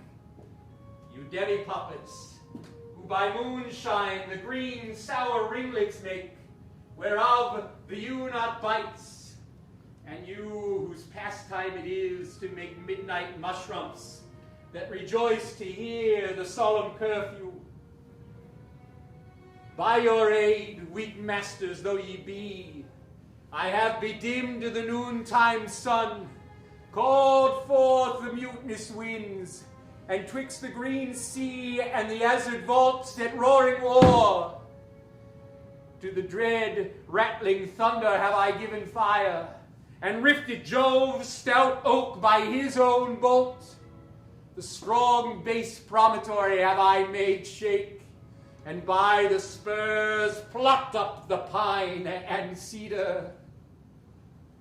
Graves at my command have waked their sleepers oped, and let them forth by my so potent art. But this rough magic I hear abjure, and when I have required some heavenly music, as even now I do, I'll break my staff, buried certain fathoms in the earth, and deeper than did ever plummet sound, I'll drown my book.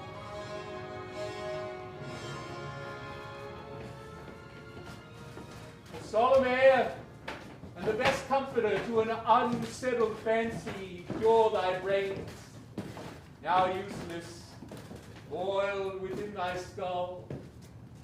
There stand, for you are spell-stopped. Holy Gonzalo, honorable man, mine eyes even sociable to the show of thine for fellowly drops. Charms dissolve apace, and as the morning steals upon the night, melting the darkness, so their rising senses begin to chase the ignorant fumes that mantle their clear reason. Oh, good Gonzalo, my true preserver and a loyal sir, to him thou followest, I will pay thy graces home, both in word and deed. Most cruelly didst thou, Alonso, use me and my daughter. Thy brother was a further in the act. Thou art pinched for it now, Sebastian. You, flesh and blood, brother mine, who entertained ambition and expelled remorse and nature, who with Sebastian, whose inward pinches therefore are most strong, would here have killed your king. I do forgive thee, unnatural though thou art. Their understanding swells, and soon the approaching tide will fill the reasonable shore that now lies foul and muddy. Not one of them that yet looks on me or would know me. Ariel, go fetch the hat and rapier in my cell. I will discase me, and myself present as I was sometime Milan. Quickly, spirit, thou shalt alone be free.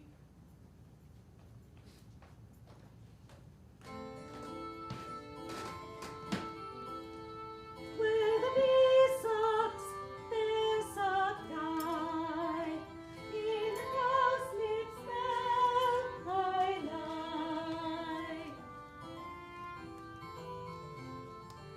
There I couch when owls do cry. On the rat's back I do fly. After summer, merrily, merrily, merrily shall I live now. Under the blossom that hangs on the bough shall I live now. That's my delicate Ariel. I shall miss thee, yet thou shalt have freedom. So. To the kingship, invisible as thou art. There thou shalt find the mariners asleep under the hatches. The master and the boatswain being awake, enforce them to this place, and presently I prithee. I drink the air before me, and return or ere your pulse twice beat.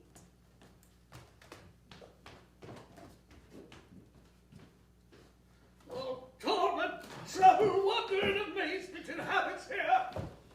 Some heavenly power, guide us out of this fearful country. Behold, Sir King, the wronged Duke of Milan, Prospero. For more assurance that a living prince speaks to thee now, I embrace thy body. And to you and your company I bid a hearty welcome. Where thou beest he or no, or some enchanted trifle to abuse me, as late I have been, I not know. Thy pulse beats as of flesh and blood, and since I saw thee, the affliction of my mind amends, with which I fear a madness held me. This must crave, and if this be at all, a most strange story.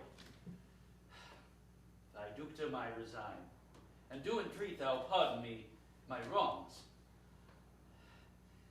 But how should Prospero be living and be here? First, noble friend, let me embrace thine age, whose honor cannot be measured or confined. Whether this be or be not, I'll not swear. You do yet taste some subtleties of the isle that will not allow you to believe things certain. Welcome, my friends all. But you, my brace of lords, were I so minded, I here could pluck his highness' frown upon you, and justify you traitors. At this time, I'll tell no tales. The devil speaks in him. No. For you most wicked, sir, whom to call brother would even infect my mouth. I do forgive your rankest faults, all of them, and require of you my dukedom, which perforce I know thou must restore.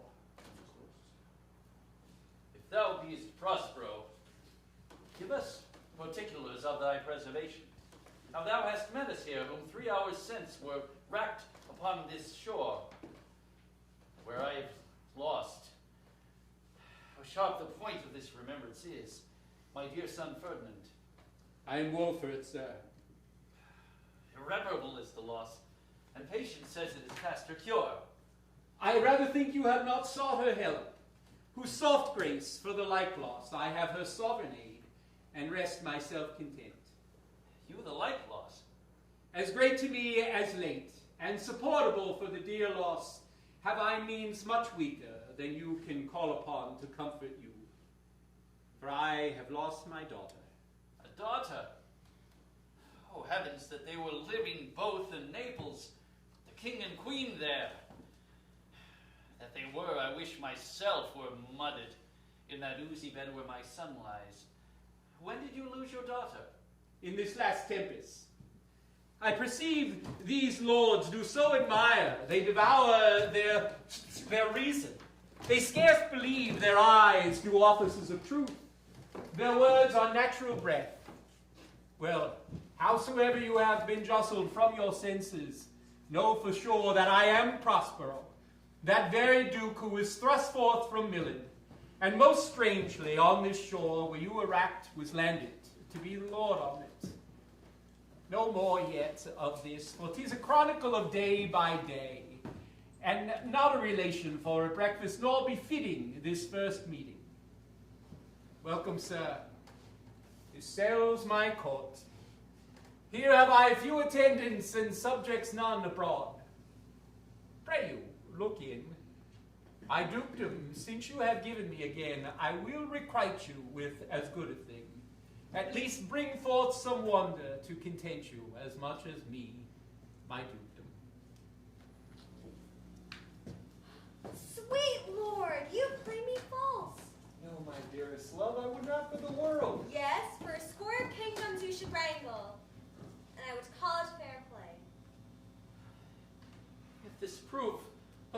the island.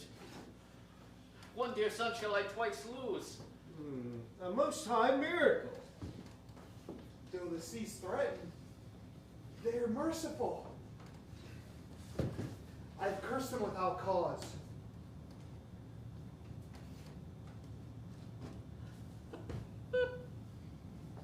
Now all the blessings of a glad father compass thee about. Arise, and say how thou camest here. Oh, wonder, how many goodly creatures are there here? How beauteous mankind is! Oh, brave new world with such people in it. 'Tis new to thee. What is this maid with whom thou wast at play? Thy eldest acquaintance cannot be 3 hours. Is she the goddess that hath severed us and brought us thus together? Sir, she is mortal, but by immortal providence she is mine. I've chosen her when I could not ask my father for his advice, nor thought I had one.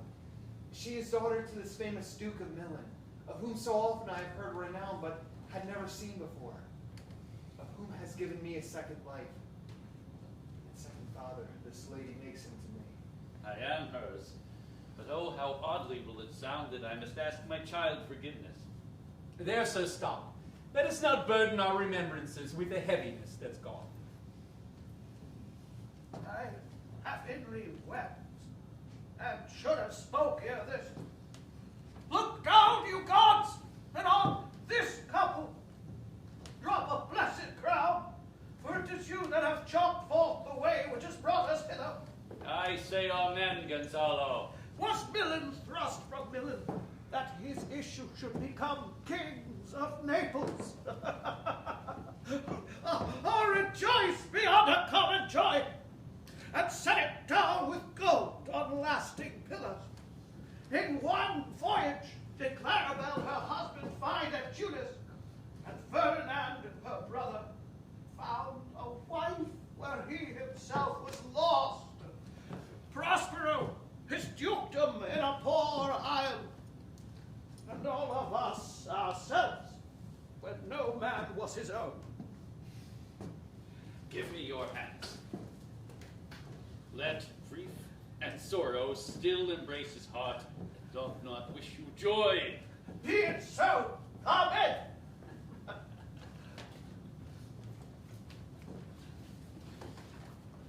Look, sir, here is more of us. I prophesied if a gallows were on land, this fellow could not drown. No blasphemy that swears grace o'erboard, not an oath on shore. Hast thou no mouth by land? What is the news? The best news is that we've safely found our king and company. The next, our ship, which but 3 glasses since we gave out split, is tight and yar and as bravely rigged as when we first put out to sea. Sir, all this service have I done since I went. My tricksy spirit. These are not natural events. They strengthen from strange to stranger. Say, how came you hither? If I did think, sir, I were well awake, I'd strive to tell you.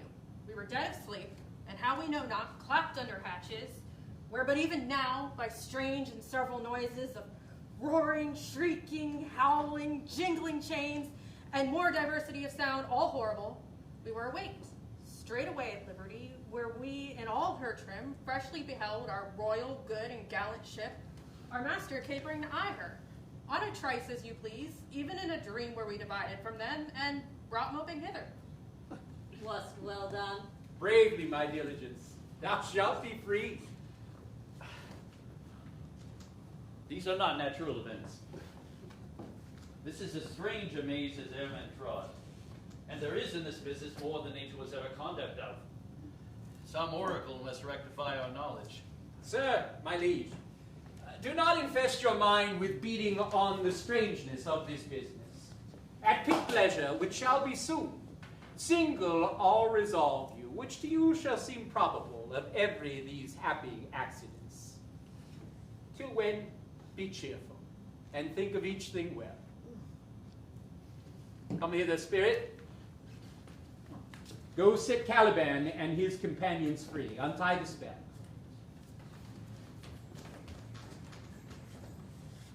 How fares, my gracious sir? There are still missing of your company a few odd lads that you remember not. Every man should for all of us. Let no man forgive himself for all but Coraggio, bully monster, coraggio. If these be true spies which I wear in my head, here's a goodly sight. Oh, Setebos, these be brave spirits indeed. How fine my master looks. I am afraid he will chastise me. What things are these, my lord Antonio? Will money buy them? Very like. One of them is a plain fish and no doubt marketable. Mark but the badges of these men, my lords, then say if they be true. This misshapen knave, his mother was a witch, and one so strong she could control the moon, set flows and ebbs and deal in her command without her power.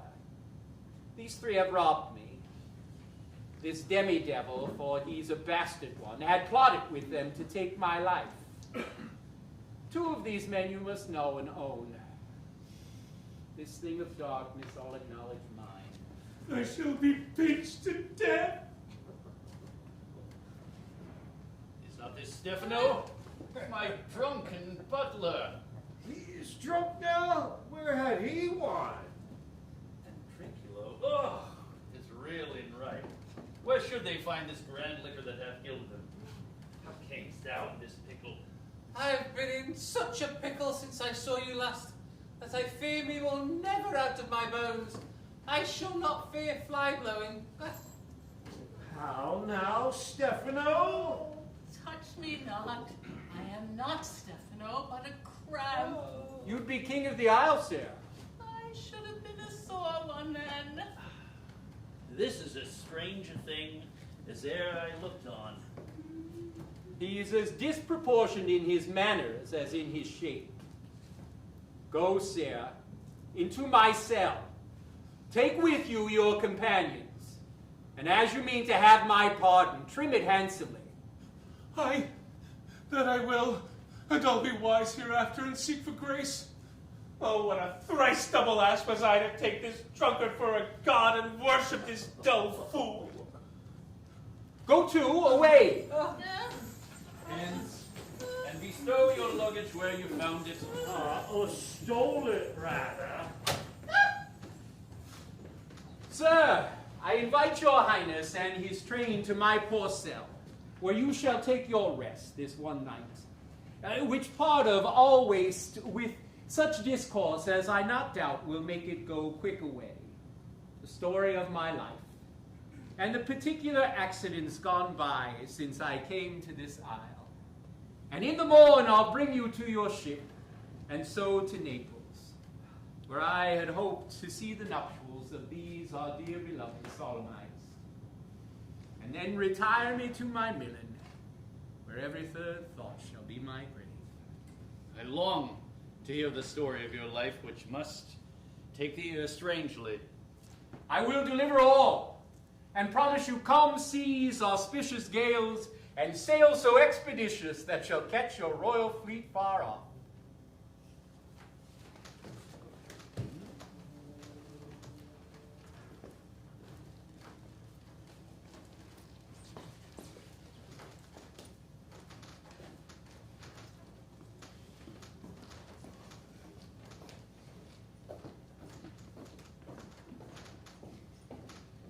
My aerial chick, that is thy charge, and so to the elements, be free, and fare thou well.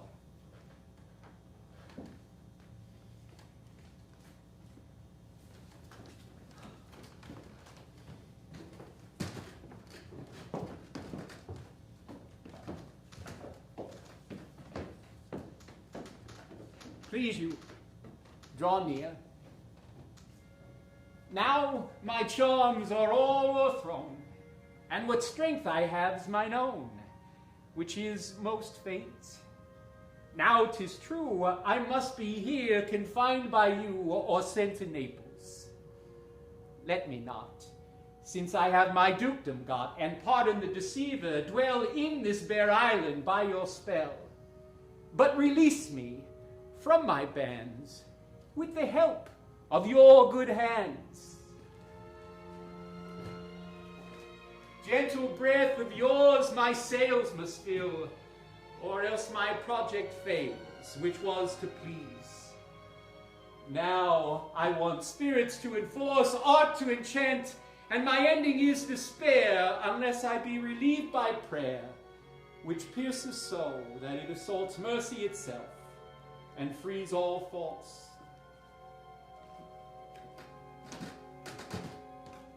As you from crimes would pardon be, let your indulgence set me free.